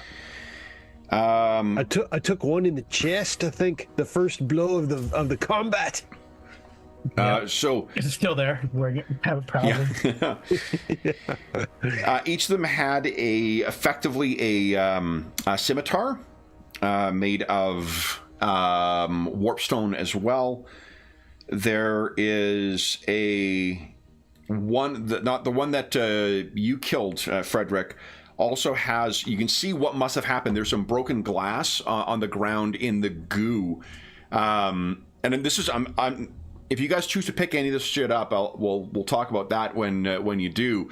I'm assuming you're just poking through with a dagger through the goo that remains of this stuff. And there's another one of those, or there's a glass orb that you think was not shattered because it's got this like viscous, roiling kind of cloud of yellow inside. That's probably what the other one deployed. I think you can safely call that a death globe. Looks like there are some other assorted things, but you're going to need to get in the goo in order to sort out what those are. But there is a 2 of those warpstone blades, or warpstone infused blades, left over. So 4 warpstone stars, 1 death globe, and then 2 of those swords. Thognoth will suggest that we probably should scooch those into a bag. You know, when we're done talking with our host. When we're done with our PowerPoint presentation to our Grozem is like, what? Have you run across him before? You think Thognoth has fought them in a tunnel or anything? Probably, yeah. Because I mean, the Skaven are present here at some point, but not like a persisting thing. The real problem that you and your dwarves have are the greenskins. Yeah, there's a lot of goblins in Solzhenmund.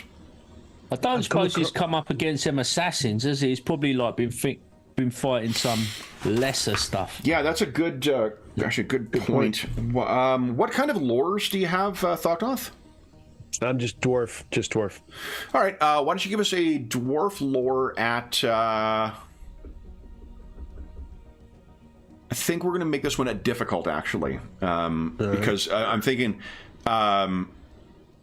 I know that, like, Gotrek fought these things and was aware of what Skaven were and what kind of fights. He didn't ever comment on the dissolving bodies of Clan Eshin. Like, your characters don't know this, but players who aren't familiar, different clans of Skaven kind of specialize in different things. And the assassins of Clan Eshin, their bodies have an alchemical treatment, so when they die, they dissolve to not leave behind any kind of evidence. Were they dual wielding as well? No, just the one. Oh, were they? Yeah, so you're not sure what's gone wrong, unless you want to fortune point that. No, 28. We'll let it be. So, you know, the cowards didn't even have the good sense to stay in one piece once they're dead. Couldn't agree more. That's not a good sign. I mean, I've run into a few in the tunnels, but they didn't dissolve. These are more pernicious ones, I'm afraid. Pernicious, I say. I might say it one more time too, just for yeah, pernicious. Pokes at the goo. Yeah. So, well, Thognoth, you're rocking the big words this week. I hand over the baton to you, sir. When I get woken up in the middle of the night without my shield, it irritates me. So you gotta sleep with your shield next to you. I might. So you don't already. Grozem, we'll turn to you, I thought. Then what do we do with these then? Clean? Carefully. Very carefully. What? Who did they... They attack you, Thognoth. It did. I can't speak for when the whole thing started, but first thing I woke up to was some sound, and an instant later I took one of these cursed stars in my thigh. You weren't in... Now, Mr. Grumbleshield, now you can see why I was concerned. I knew there was something funny going on. Them rats were listening to you. If they're listening to me, then why did they go after us? Or us? Was anyone else attacked in bed? What happened outside the room? I didn't really get a good look. I stumbled upon him outside Thognoth's door one had already gone in. They seem to be after him for some reason.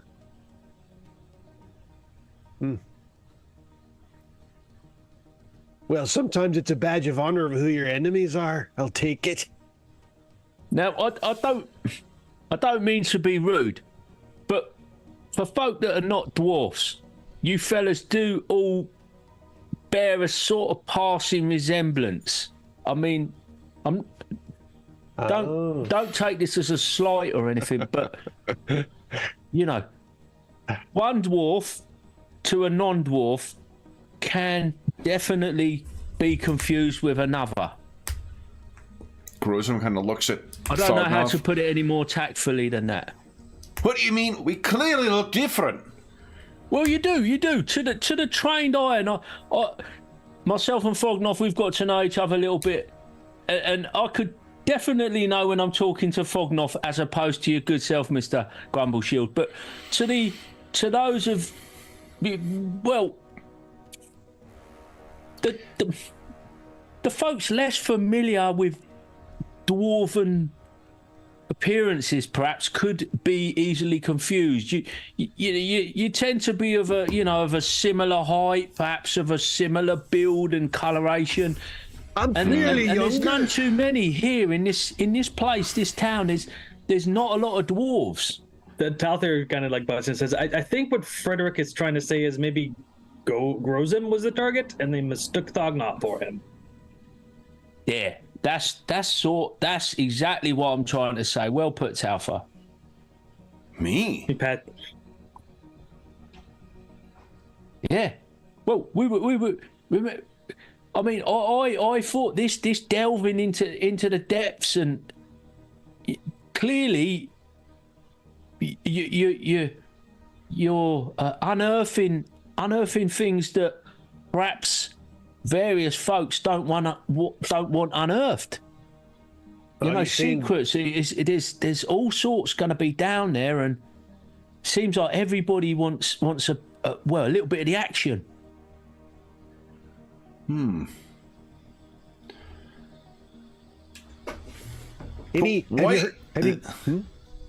Go on.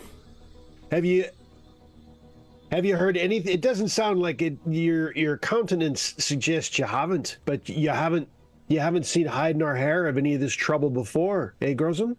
These foes? No. We've not run into any sign of Skaven in here. Huh. It's too... I'd have thought it's too wet for them here. These are flooded tunnels, and I don't think that the ratmen enjoy water any more than what their pets do.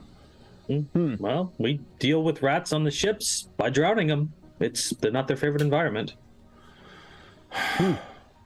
Now, I mean, I don't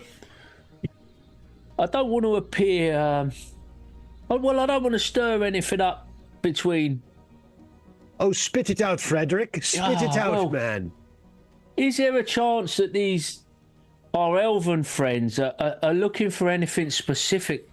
Like, you know, this is their old territory. Could there be something a little bit more than just wanting to unearth their culture and their history? Could they be looking for something specific that perhaps they understandably don't want to divulge to the likes of us characters? You know, and could other parties that are involved have got wind of such a thing, and you know, they're using your obvious prowess and expertise to guide them to something that we at this stage don't fully appreciate. As far as elves go, Orhar he's trustworthy, or I felt he was. And Well, undoubtedly. I mean, I wouldn't say it was untrustworthy to have your own reason for doing this, and you know, if there is something significant and you know, that's his business. You know, but it's if someone else has got wind of it, and he might not be aware, and who knows? They could be after. He's Grozum is definitely kind of uncomfortable. He's having difficulty making eye contact with you right now. Mm-hmm. And where you may recall that you got a sense that he was not lying, because of course dwarfs don't lie. No, but he was definitely avoiding certain subjects, and something seems to have occurred to him. And Thognoth, you can definitely tell that he is avoiding your eye contact in the way that someone facing the surfacing of an uncomfortable truth might be close to having that revealed. I say, if I might make a suggestion, let's get our hosts dwelling very carefully cleaned up. And I'll look at Alwyn, Frederick, and Talther kind of determinedly, and Katarina, determinedly. And then I'm going to go make some, I'm going to go have an ale with my friend. And it's unsettling to have Skeevan in your place. And I shake my head. And I try to have Grozum. I'm like, let's go have an ale. You hear the servant come down, and I think this is the point where the rug, because that goo, that is not coming out of that. Yeah. Afraid we'll have to burn it. Yeah, I say caution, man. I appreciate your sense of your duty, but caution on that rug. So,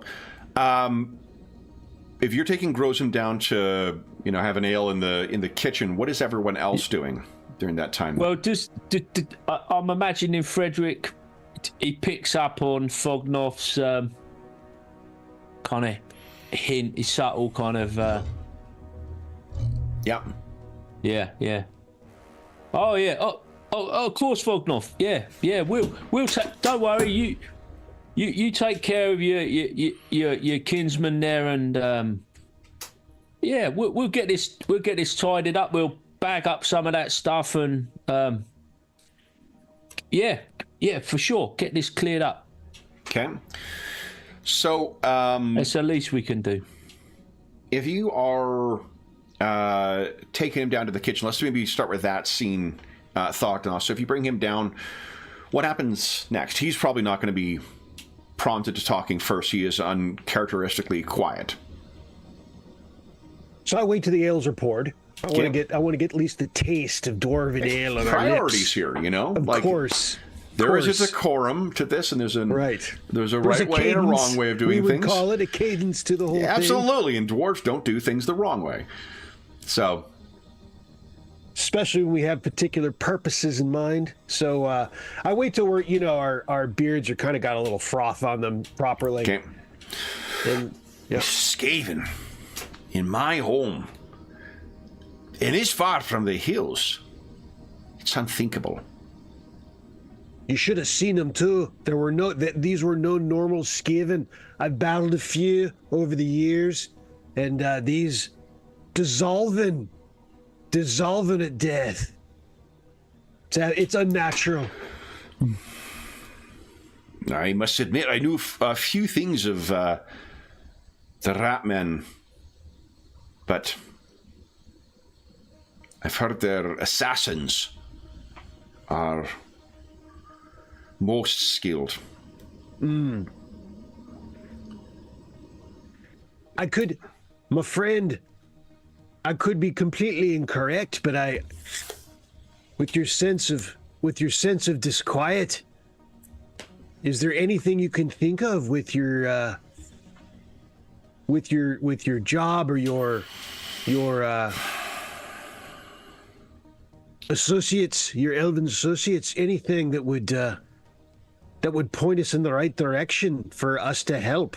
and to be able to track down these vile vermin that have violated your doorstep.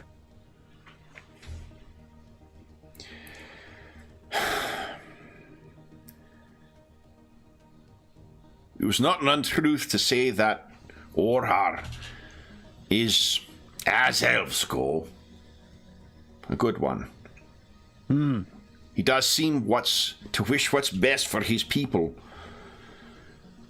though not all agree with that. But he's not the one that retained me. He thinks he is. But he's not the one that brought me here. Put me in a position to be engaged by them.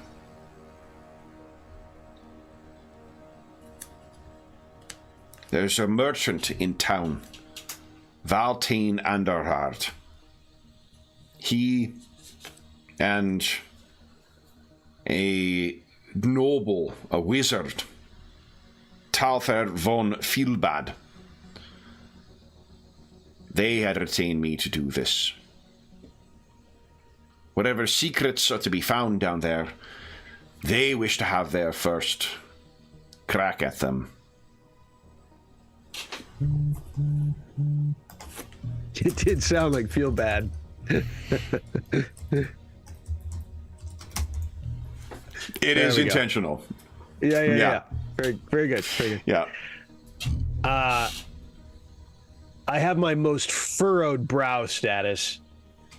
I try to avoid it because they get tangled. Uh-oh, it's happened again. Hold on. Help me.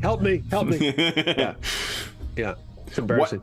What he says is, like, to try and... It seems important to him for you to understand that, like, the work I've done with Orhar is the best I've done, ever. I've brought all my skill, and we've achieved things, even thus far in this task, that they could not have accomplished without me. But my patron,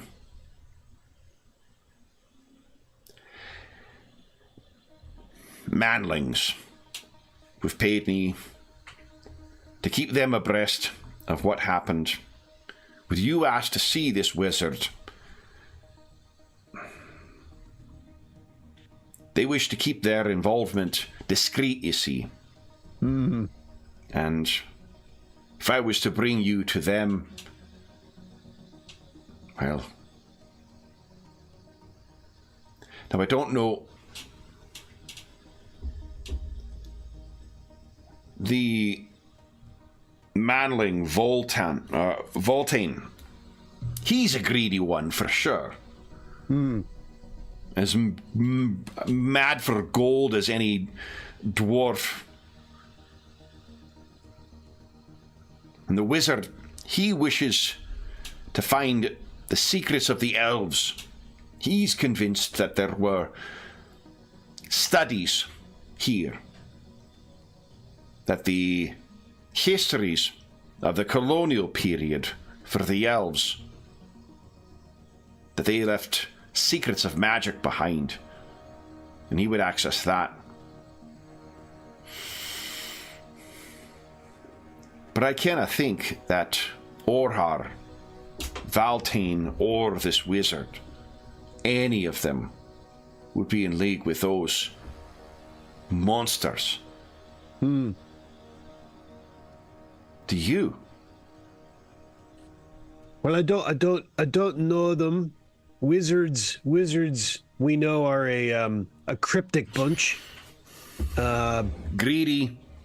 Yes, and they involve themselves in things that should not be meddled with. It's their nature. It's interesting though that you compare and contrast this Orhar, who is above board, as you say, and you feel is trustworthy. For an elf, of course. But you don't necessarily find Filbad and Underheart in the same category. I detect.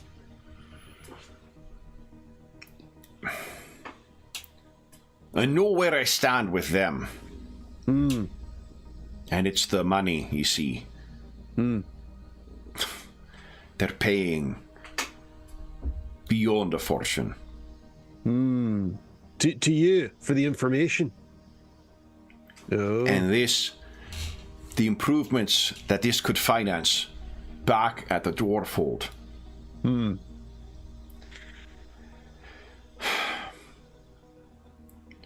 I was no more keen to work along elves than I would to work alongside fleas.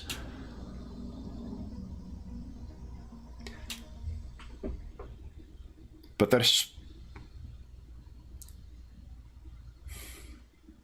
Before the grudges,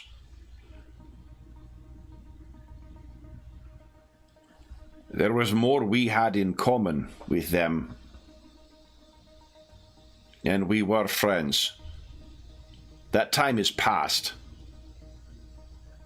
But I was not misspeaking when I see something of... They have lost as well. And Orhar simply wishes to recapture some of what his folk have lost. Hmm. And we know dwarves who have done such things as well. So you don't have any specific guesses, I take it, of what Feelbad and On Their Heart are after, do you? I don't with them, no. But yeah, I know that I didn't claim to be an expert in the politics of elves, but I know that they're not a singular people. There are differences among them, and it seems whoever Orhar's kin are, they are poorly thought of by at least some from another. You recall that Orhar had mentioned a wood elf named Zakon as one who might assist. He was reluctant to make the offer because Zakon has been a true challenge. That elf has complained and riled and threatened. And he's a wizard too. What does he complain about? The whole process itself. I don't know enough about it. When they were speaking, they were in that language of theirs. But from what Orhar has said about him, I think Zakon wished to be the one directing this project. I think he had neither the finances nor the temperament for such work. I've only met the elf once. A temperament more... he was more akin to a dwarf. Not serene and placid the way those elves are. Silky. Yeah. Say what you will about that Zakon, you knew where you stood with him. And it seemed that everyone, he did not have a good foot to find because he was off on the wrong foot with everyone. Well, would it be madness to consider approaching Zakon at this time with this matter for his insight, or is that a terrible idea, in your opinion? Fognoff, I'm a builder. I don't involve myself in such things. You're a fighter. I can't give you the answer to this, but what do you think of the ones that you travel with? They've been sturdy and trustworthy. They're better than elves. What isn't? Kind of clinks glasses with you. We've been through a few scraps, and we've had each other's backs. It's been good. I think it's possible that maybe it even has something to do with what my captain sent me out for, to have a few more experiences just in the dank dark of dwarven tunnels. I can't tell you what should be done with, or if approaching Zakon would yield anything of value, but perhaps your friends might have insight into that. Yeah, they see things I don't. I think they're mad on certain things and they can't hold their ale for shit, but besides that, they have some knowledge I don't. Experiences I haven't. The hound, was she hurt? She was. She's, I think she's stable now, but it'll take some time. If you need a place for the hound to convalesce, we will treat her as an honored guest. No, I appreciate that, Grozum. And I would, for your own behalf, keep a sharp eye out, man. These Skaven are nothing to fool around with. Make sure you remain on point. Keep your weapons in your room. Grozum and Grimnir were watching for us, Thorgnoth. Had ye not been here.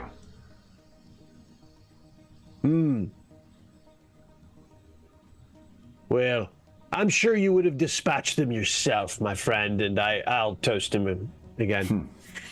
Toast. Takes us. Anything further you wish to discuss with Grozum?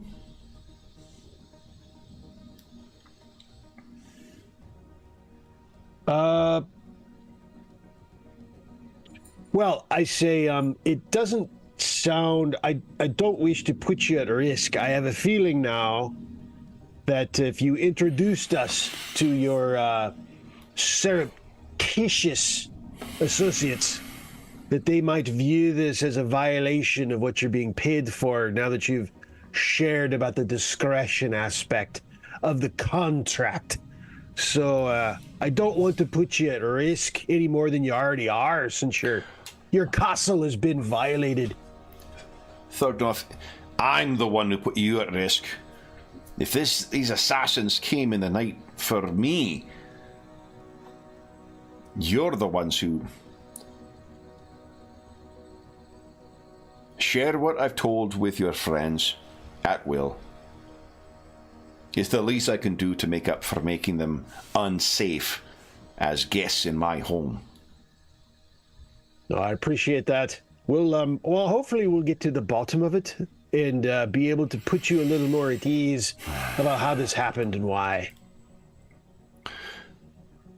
I will also implement a comprehensive survey of what has been excavated to date.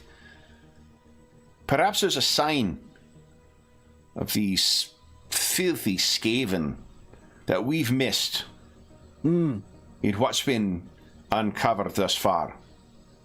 I'd welcome it, to bring your skills to bear in your specialty to see if there's anything to be uncovered.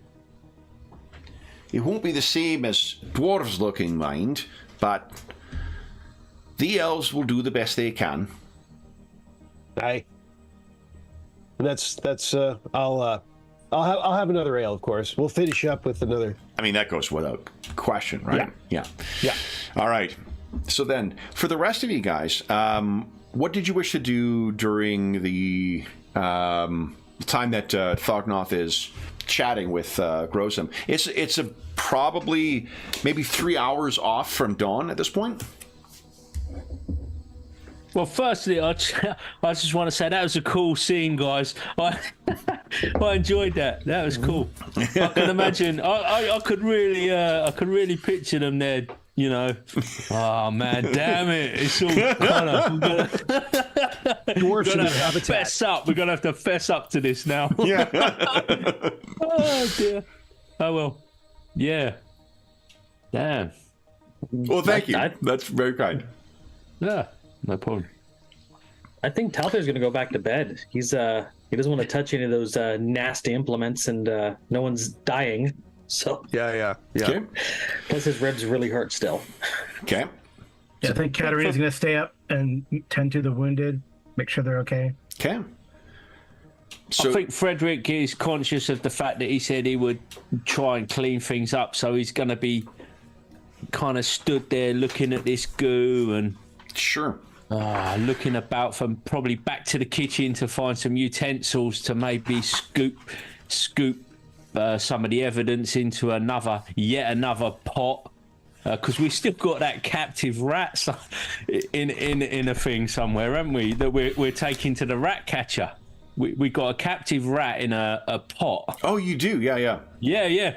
And we were going right. to take it to the local. that. Yeah. We're going to take it to the local rat catcher. It seems a little bit redundant now. Yeah.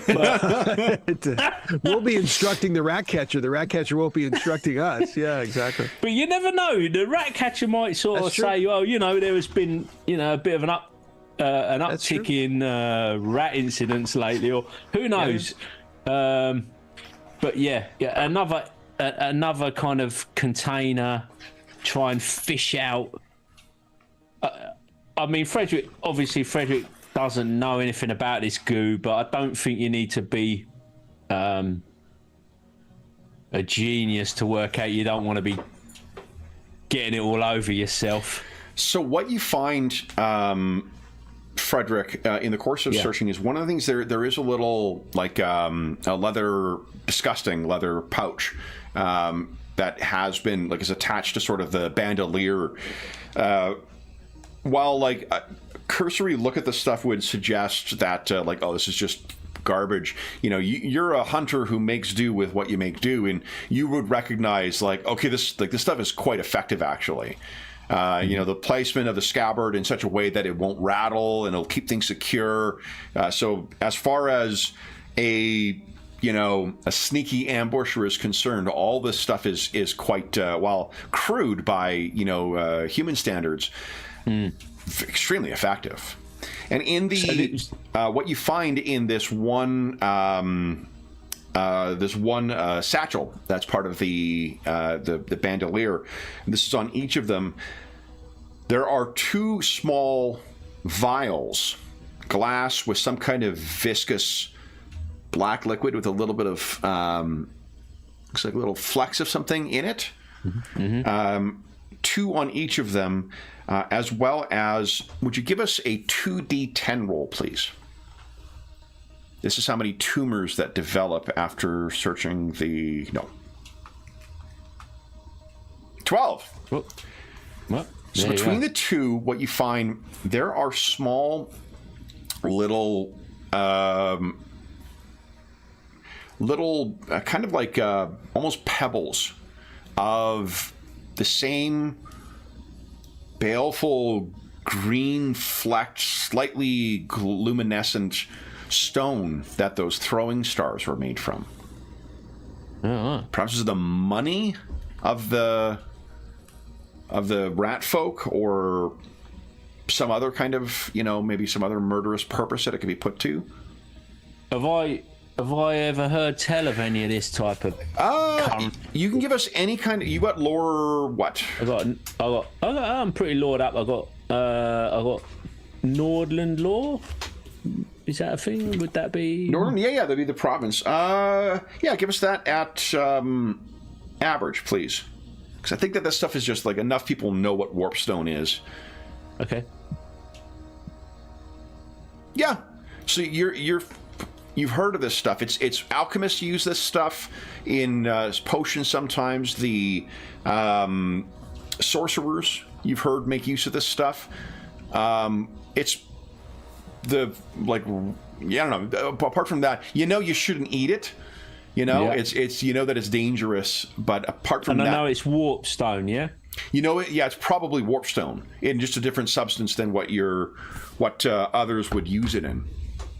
And would I know they hold it in fairly high regard type of thing? They value it? What that role will tell you is what it actually is. You can certainly infer. Both of them had a small bundle of stuff where there was those tokens in there, and there was the vials of some kind of liquid. Yeah, so they're clearly keeping it safe and they're looking after it, kind of thing, like you would your money or whatever. The glow of it too is what you see flecks of in those two scimitars that they were using. Yeah. And there's the what do you call it? I'm calling them scimitars, but just like a crude hooked kind of sword. It could be a short sword. It could be a scimitar. The stars, though, those seem to be more clearly made from the same type of material as these little tokens. Okay. Well, make all that stuff safe. Clearly, these guys, by the way they're carrying their kit and everything else, they're obviously very skillful and adept at what they do. You never even heard of such a weapon as what they're using here, too. This is no. This just I feel like Frederick's just he's mulling it all over, and he's just trying to think who does he know. I think he's the sort of character that is all about who you know and contacts and stuff and tales, and he's going through all these stories in his mind trying to think, wow, where have I heard this? Who do I know that might be interested in this? And he's constantly making links in his mind.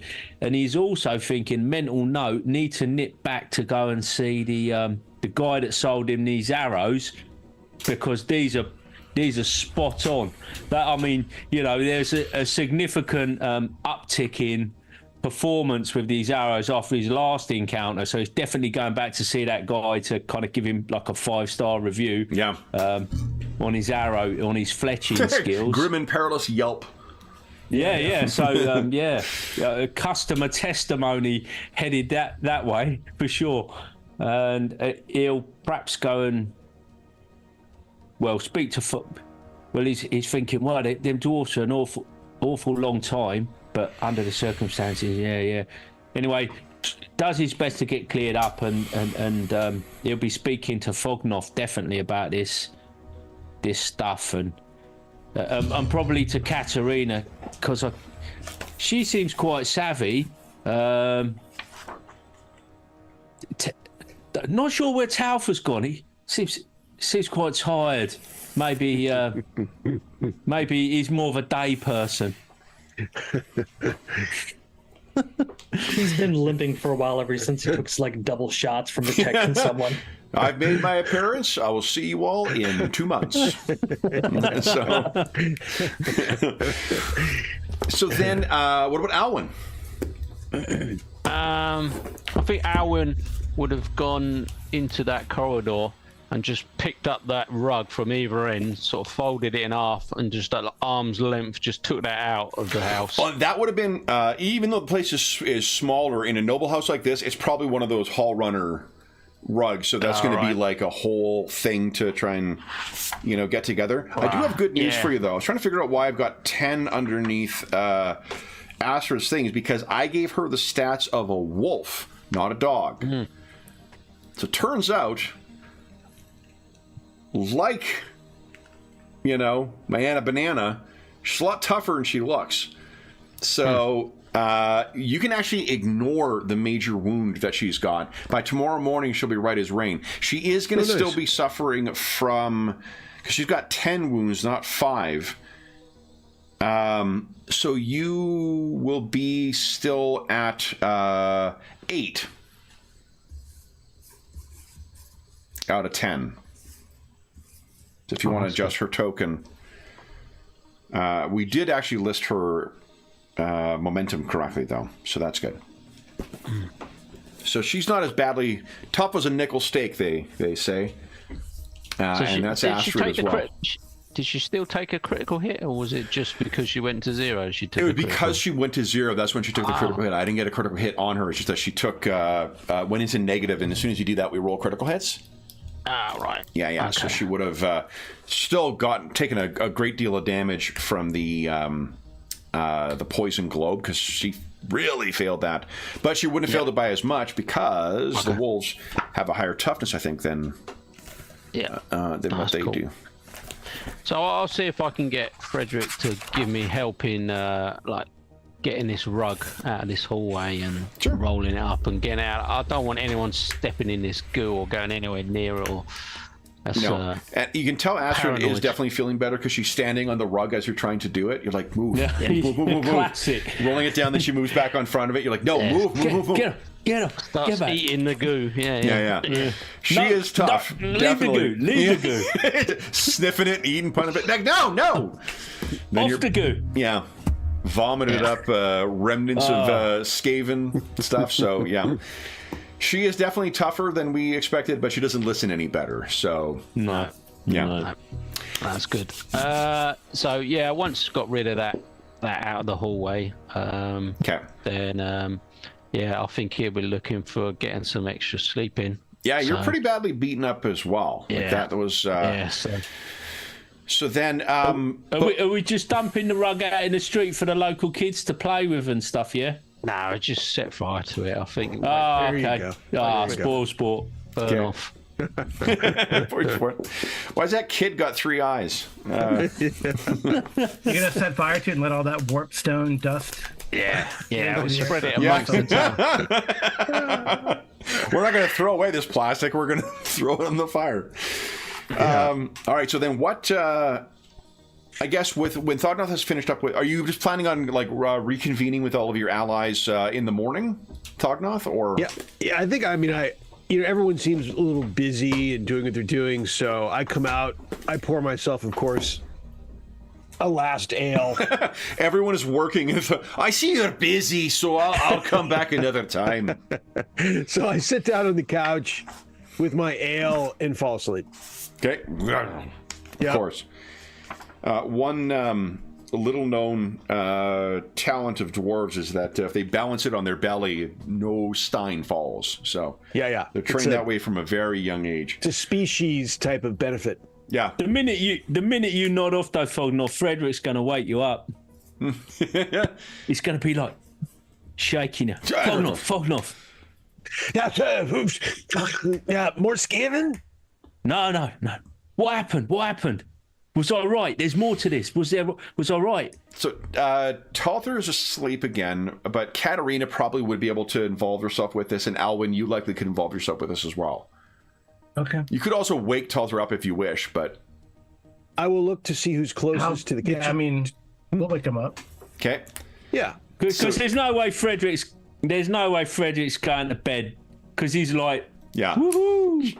Buzzing. He's still stoked on that kill shot, and he knows Thognoth's gone and had a chat. There's no way he's going to bed. There's a story to be discovered. And he's going... With a pleased look, I notice that my stein is still safely balanced on my belly, and I take a. Gather. It seems that all your humans, while you are feeling tired, they're all, God dang, irritatingly awake. Well, Talther doesn't look happy about it. I say, gather around. Whoever's closest to the kitchen, grab a tray of ale. Bring them all around. It's like 5:30 in the morning. It's irrelevant. Yeah. Get a tray. Drinks like a 19-year-old college student. I'll not speak another word until the tray arrives for everyone. So I say, everyone's properly postured and lipped frothed. And so I say, yeah. Grozum was candid. After the night's activities, it shook him straight. And he let on that as soon as he said that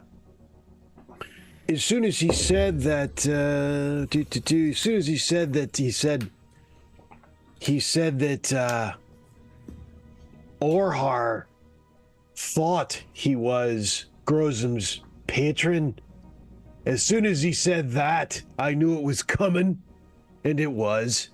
He said that in actuality, it was Valtane Onderheart and Talther. Yeah, I knew it. I knew it. Yeah. Oh, damn. Yeah. And it was Talther von Feelbad that was actually paying the big dollars, big gold for the project. I knew they got at him. I knew they got at him, Fognoff. I knew they got at him. Yeah. And what they wanted was information on what Grozum found. And they were paying far too much. A lot. Just to know what's down there. He's suspicious, of course, but the amount is very high. He feels that Orhar is above board and not part of it.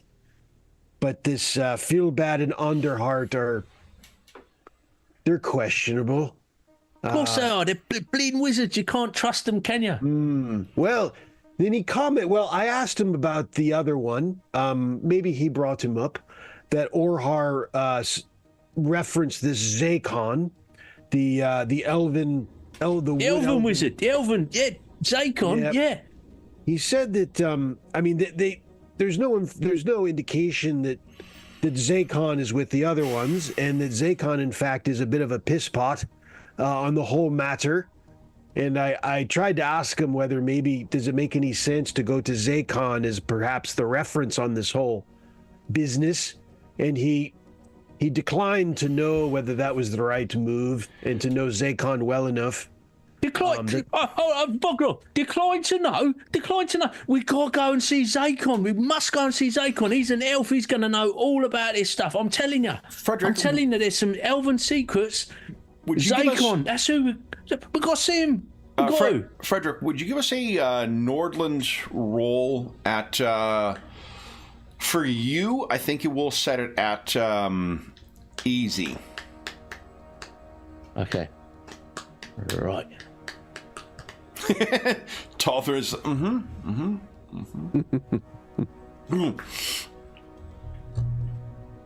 Okay. You satisfied with that, or? No, that's weak sauce. Balls to that. No. Let's spend some money with a high rollers for those here. GMs at home, that I have now found that is easily the most effective way to get people to spend their narrative metacurrency. It's not a matter Kev, of like, I was one step ahead of you there, Kevin. I was already. That is not good enough for me. We're talking elves. No. I've even forgotten what I was doing. What was I doing? Nordland. Oh yeah. No, lore at easy. Nordland, please. I can't remember what game I started doing. It might have been Elder Scrolls. So I made my obligatory mention of the Elder Scrolls role-playing game today. There you go. Yeah. Nice. So if Thognoth makes a... Well, here's for the first thing is, you recognize the name Zakon is probably a wood elf name, not a high elf name. And the reason that matters is because what you're aware of is that there is a pretty unusual social hierarchy in Lorelorn, in the elven community in the elven forest. I mean, the forest that happens to have a bunch of elves in it. The way that sort of strata has set is there are those who are descended from the original settlers that are here. There are those who came... What is it? I'm trying to remember... I'm going to fuck this up because I can't remember it in my head clearly right now. There's a difference between those who descended from the original, the original colonists who set this place up, There's those who were born here as a second class citizen, and there are those who are descended from refugees who moved here during the War of the Beard. So while that happened, 1,000 years or however long ago, more than 1,000, I think, for the War of the Beard, the distinction between them remains. So those who are refugees are still never going to be, even though even though it is a colony, even though it's not part of the elven homeland, it is still a persisting division. And if Zakon is a wood elf, it may very well be someone who never has a say. If Thognoth fills you in on the context of him being pissy and wanting to be in charge, Orhar is from a high elf. That's a high elf name. He is likely he has probably political connections back in Lorelorn. Remember that Oldenleitz is probably the city that is closest to the elves, which is probably why there's so many elves here. In addition to here we go, let's go over here. In addition to, of course, all the halflings that are here as well. Turnips galore. But Oldenleitz is right here, and the Lorelorn is right over here. If Orhar is descended from a high elf family, then he's going to probably have support from Lorelorn to try and recover whatever is here. It's probably not just him financing it as a kind of whatever. Behind the scenes, there's likely that. If that's the case, no one is going to throw their money from Lorelorn behind a wood elf. They're second-class citizens. They would not be viewed as capable of doing that kind of thing. Okay. They wouldn't necessarily expressly say that. And there are certainly those who would who are from that class who wouldn't want to be part of it, who wouldn't agree with that, that arrangement. But, as far as what you know about the elves, there's no place, it would be no different than the Schusters suddenly running Salzenmund or some major project there. Funny you mentioned the Schusters.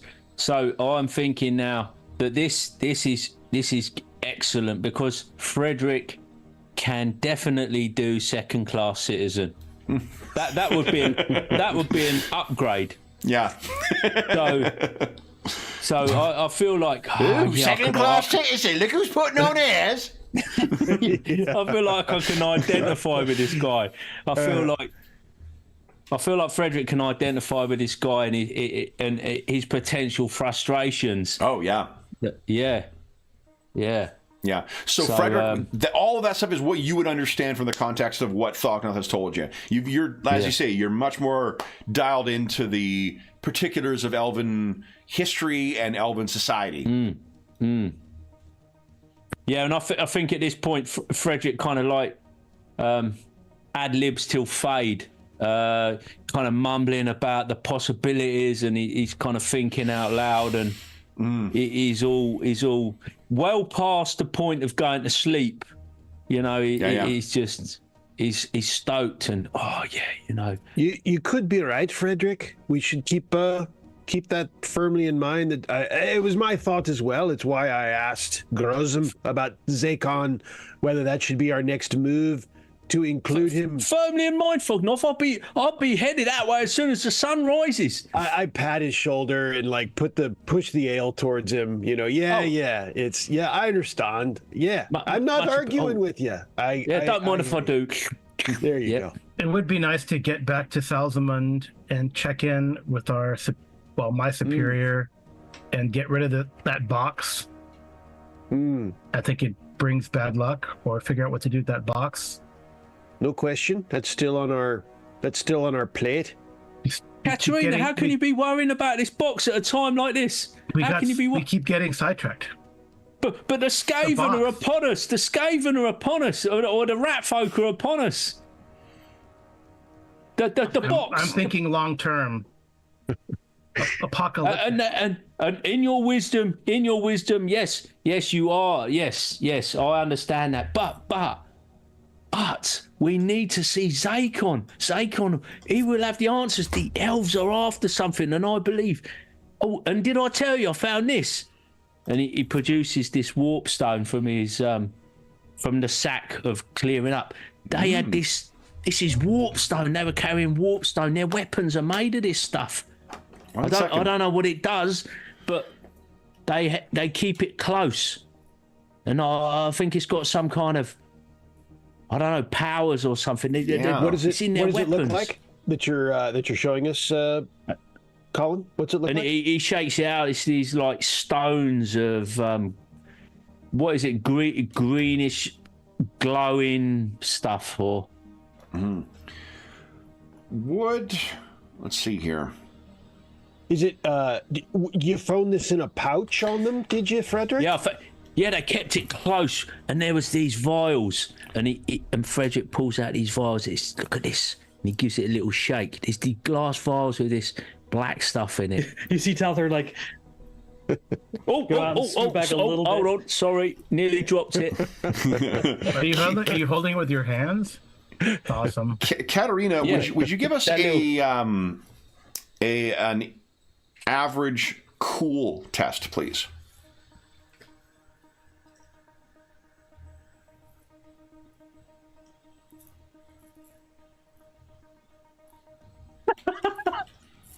At a 72, I still fail it. Yeah. I'll only use my last fortune point. You got it. Might Yeah. as well. Oh wow, you rolled a 92 and only failed by 2. Yeah. That's good. Yeah, her cool is pretty She good. is unflappable. Yeah. Yeah, That's cool. there you go. There you go. So the reason I was asking you to roll is because of seeing that warp dust with your recent brush with it. Just seems, or not warp, the warp tokens that are out there. What goes through Katerina's mind seeing that stuff? I'm not going to say anything about the scimitar I've absconded. Yeah, that was my next question. What is happening with the weapons? Well, I'm not and going to say anything. I'm not going to say anything. I'm just going to hold on to it unless someone says something. Okay, Because it did cut that Skaven pretty good. it's Felt pretty. pretty good in the hand. Yep. I like it. Well, I'll give it, and it's got Carl, just so you know the thing. I think it's got the slash quality, which I don't know what that does. Let's see. Interesting. That's from the court. Katerina, you're hanging around with the wrong crowd. So, Katerina, if you cause critical damage with the weapon, the target also takes the bleeding condition. Ouch. In addition to any other effects, and you can spend 1 advantage to increase that to have an additional bleeding condition. The dark side. Otherwise, That's Scimitar from does strength bonus plus 4. What book is that from, Kev? That is Up in Arms. Nice. It uses basic, right? The scimitar? It does, yeah. It uses basic. Way to pull those supplements in. Well done. Yeah. I really like Up in Arms. Like that stuff is It's stuff like, I know. I think if we do a Lustria game, people are going to take careers from Up in Arms. You know? awesome.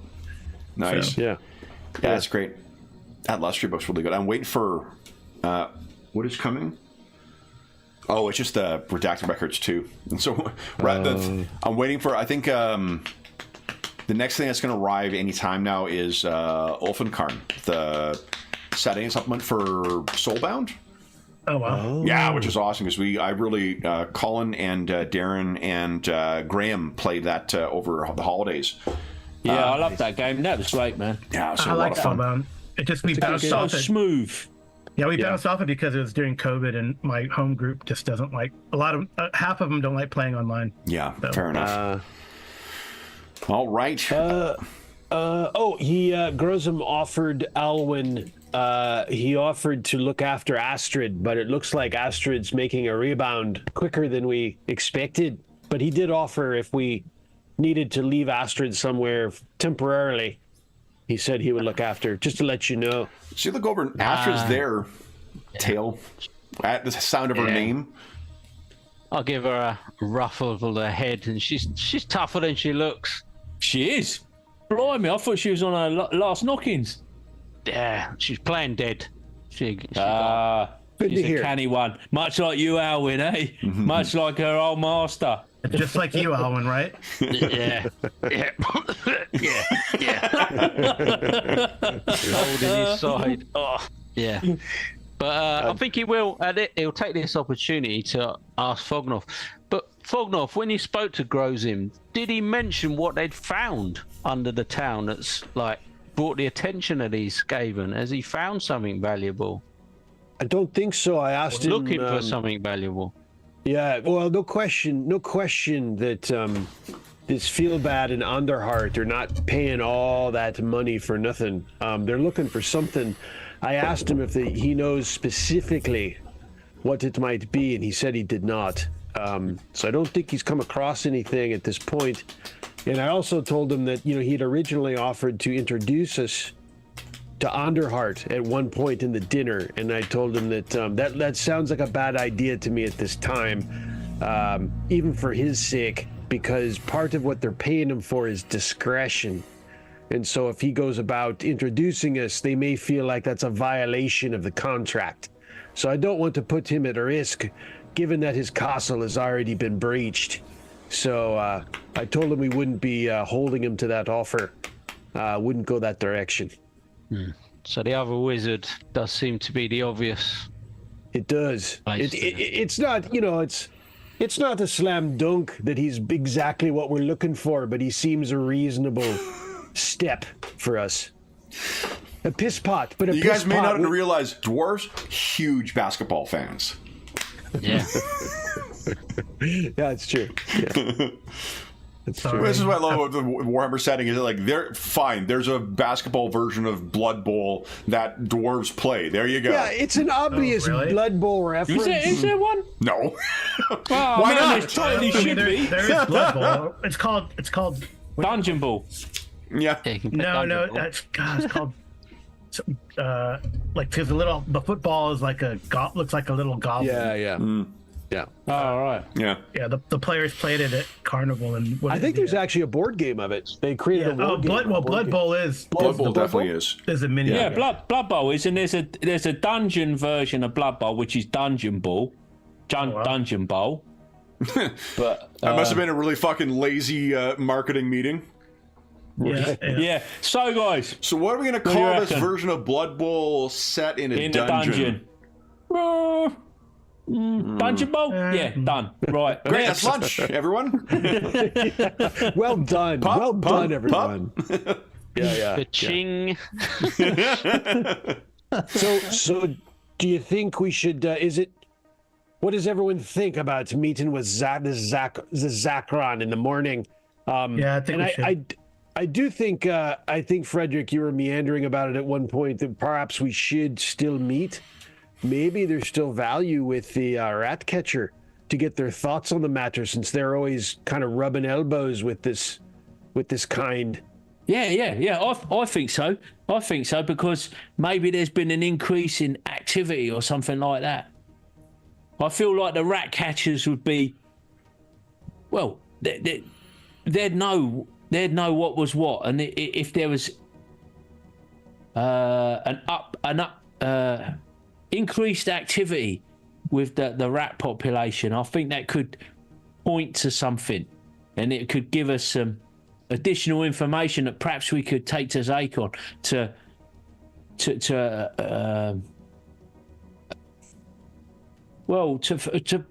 substantiate our concerns. Substantiate, that's a bit of a big word for Frederick, but I'm going with it. I'm rolling with it. I think he's a bit of a, like, if he strikes me as a word a day calendar type. To if he learns a $5 word, he's going to make use of it whenever he can. There he is much like myself. Well, it might help that a few of us can read and write, and we're trying to slowly teach everyone else. So the juxtaposition of the rats with the warp stone. So, well, that gives us a couple things for the morrow, a couple of items, a couple of meetings, couple of gatherings that we can do tomorrow. Bognoff, you're not thinking of sloping off to bed again, are you? I'm here all night, I say, and I take another draft of the ale. Because forgive me, but that sounded like you was looking to slope off there. That sounded like you were wrapping up for the the big puffy pillow in the sky. No, I'm ready. I'm ready to go right now. I say as I lean back and take another big. But the keg is not yet empty, Fognoff. Oh, I'm on it. I'm on it. Don't you worry. Well, you're not doing too bad there. While we're discussing, is there a third? Have we left out anything? Any loose ends, as you manlings say, that we need to address? In addition, that we talked about prior.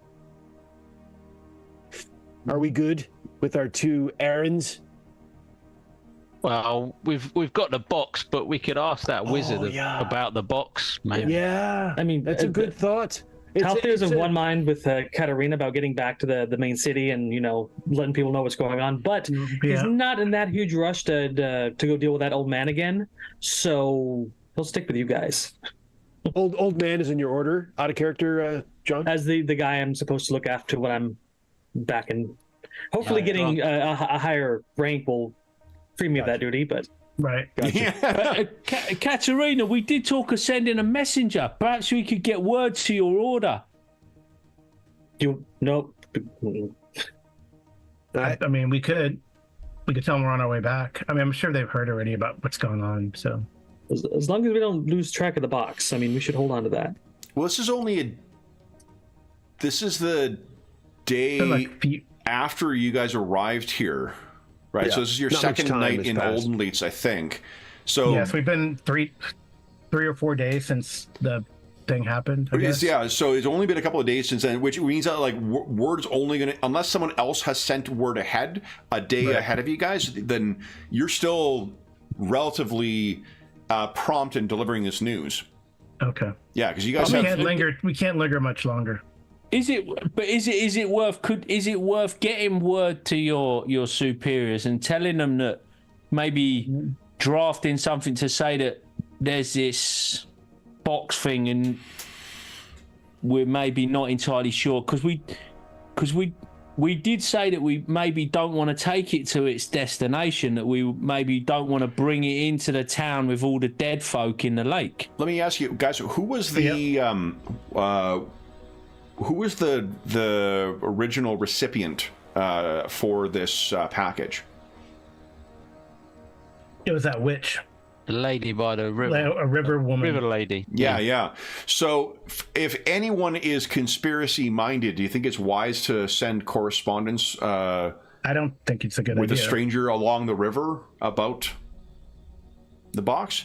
Not to say that I mean, the people who live in the waterfront, like there's hundreds of them, so this isn't a matter of like one person's going to get it, but if you guys are feeling a little put upon, you just were attacked in the night, you're a little overtired, if any of you are conspiracy minded, it's probably not an unreasonable thing to think that you might have thought like, maybe they were attracted by the box.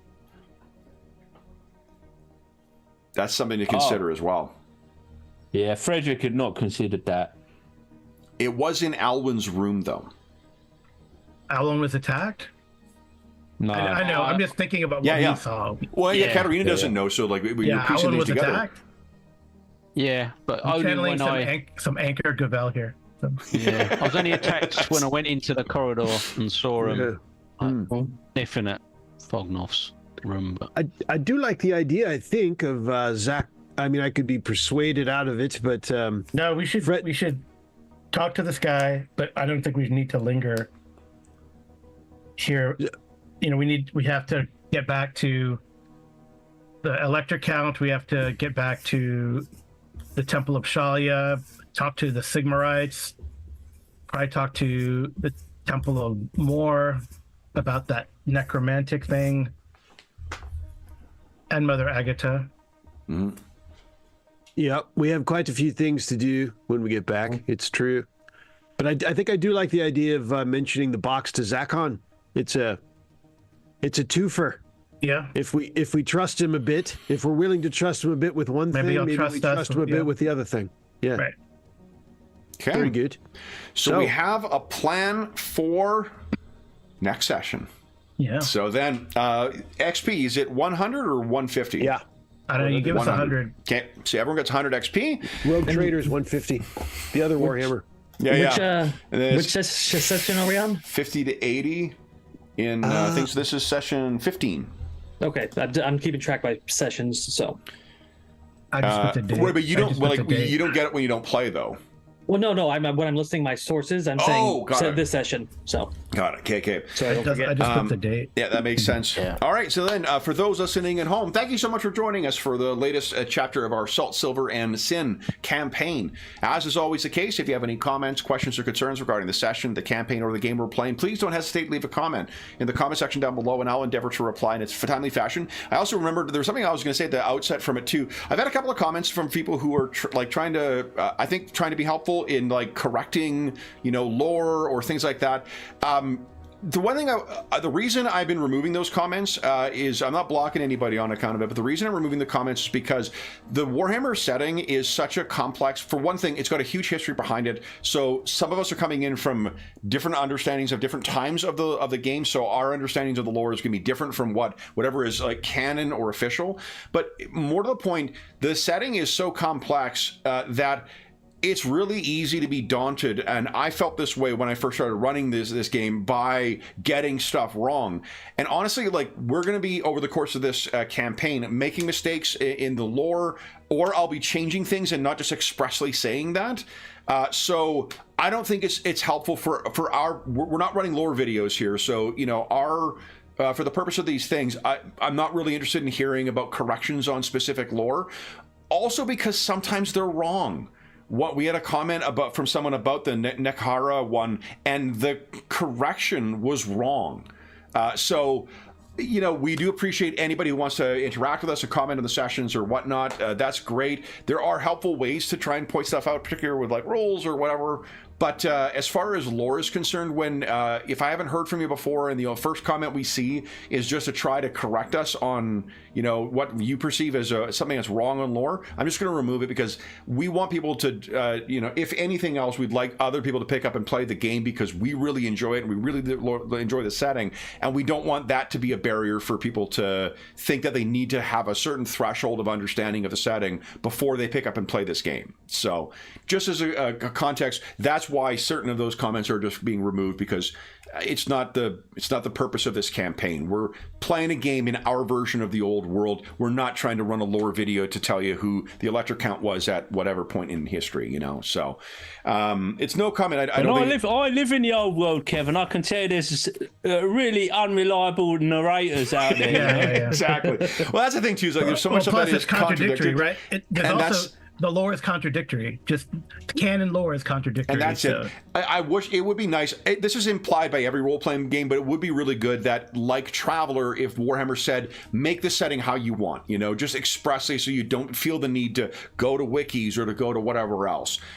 So we do appreciate all those comments. I take that there are from a place where they're trying to be helpful. So I do appreciate that, but that's the reason I'm just removing them, is because it's not that's not the purpose of this campaign, and we don't want people certainly to feel like I felt at one point where I needed to get a threshold level of of lore to try and get stuff correct in it. Sometimes I just want to play dwarves with a Scottish accent, and I want to play orcs with a football hooligan accent. Exactly, and next time we're having a beer with the creators of Warhammer, I'll raise any concerns with them then.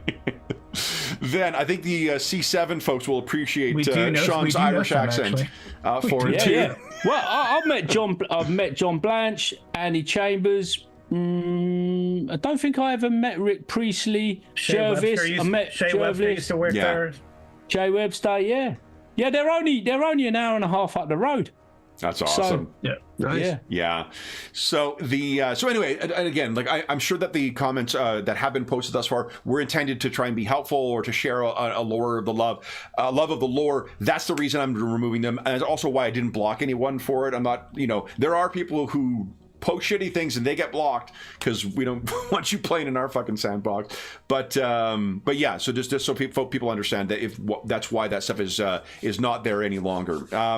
Let's see. There's also a link in the description of this video to the Dungeon Musings Discord server, where all of us are active, and we have a channel there dedicated to Warhammer games in general. We've been playing quite a few of them on the channel thus far. We have now managed to tick the boxes. We run every Warhammer game that Cubicle 7 publishes. Nice. Yeah. So ding, ding. We're on the way to getting, I have yet to run Warhammer First Edition on the channel, but we're almost there with that. And I think I am 3 games shy of the Fantasy Flight Warhammer 40K game. So if you wish to talk about any of the Warhammer games, you can find a channel over there, as well as channels dedicated to most of the other games we run on the channel, as well as a ton of other great stuff. There's a really great community that has built up over the years over there. We're coming up, guys, on our 9-year anniversary on the channel, and come September. Wow. Yeah, it's bonkers. Wow. Damn. The 10-year one, we're gonna have to plan something special for. George is pushing for a meetup in Edinburgh, so we'll have to see about that. And I would do that. I would do a meetup in Edinburgh. I would do that. I love that.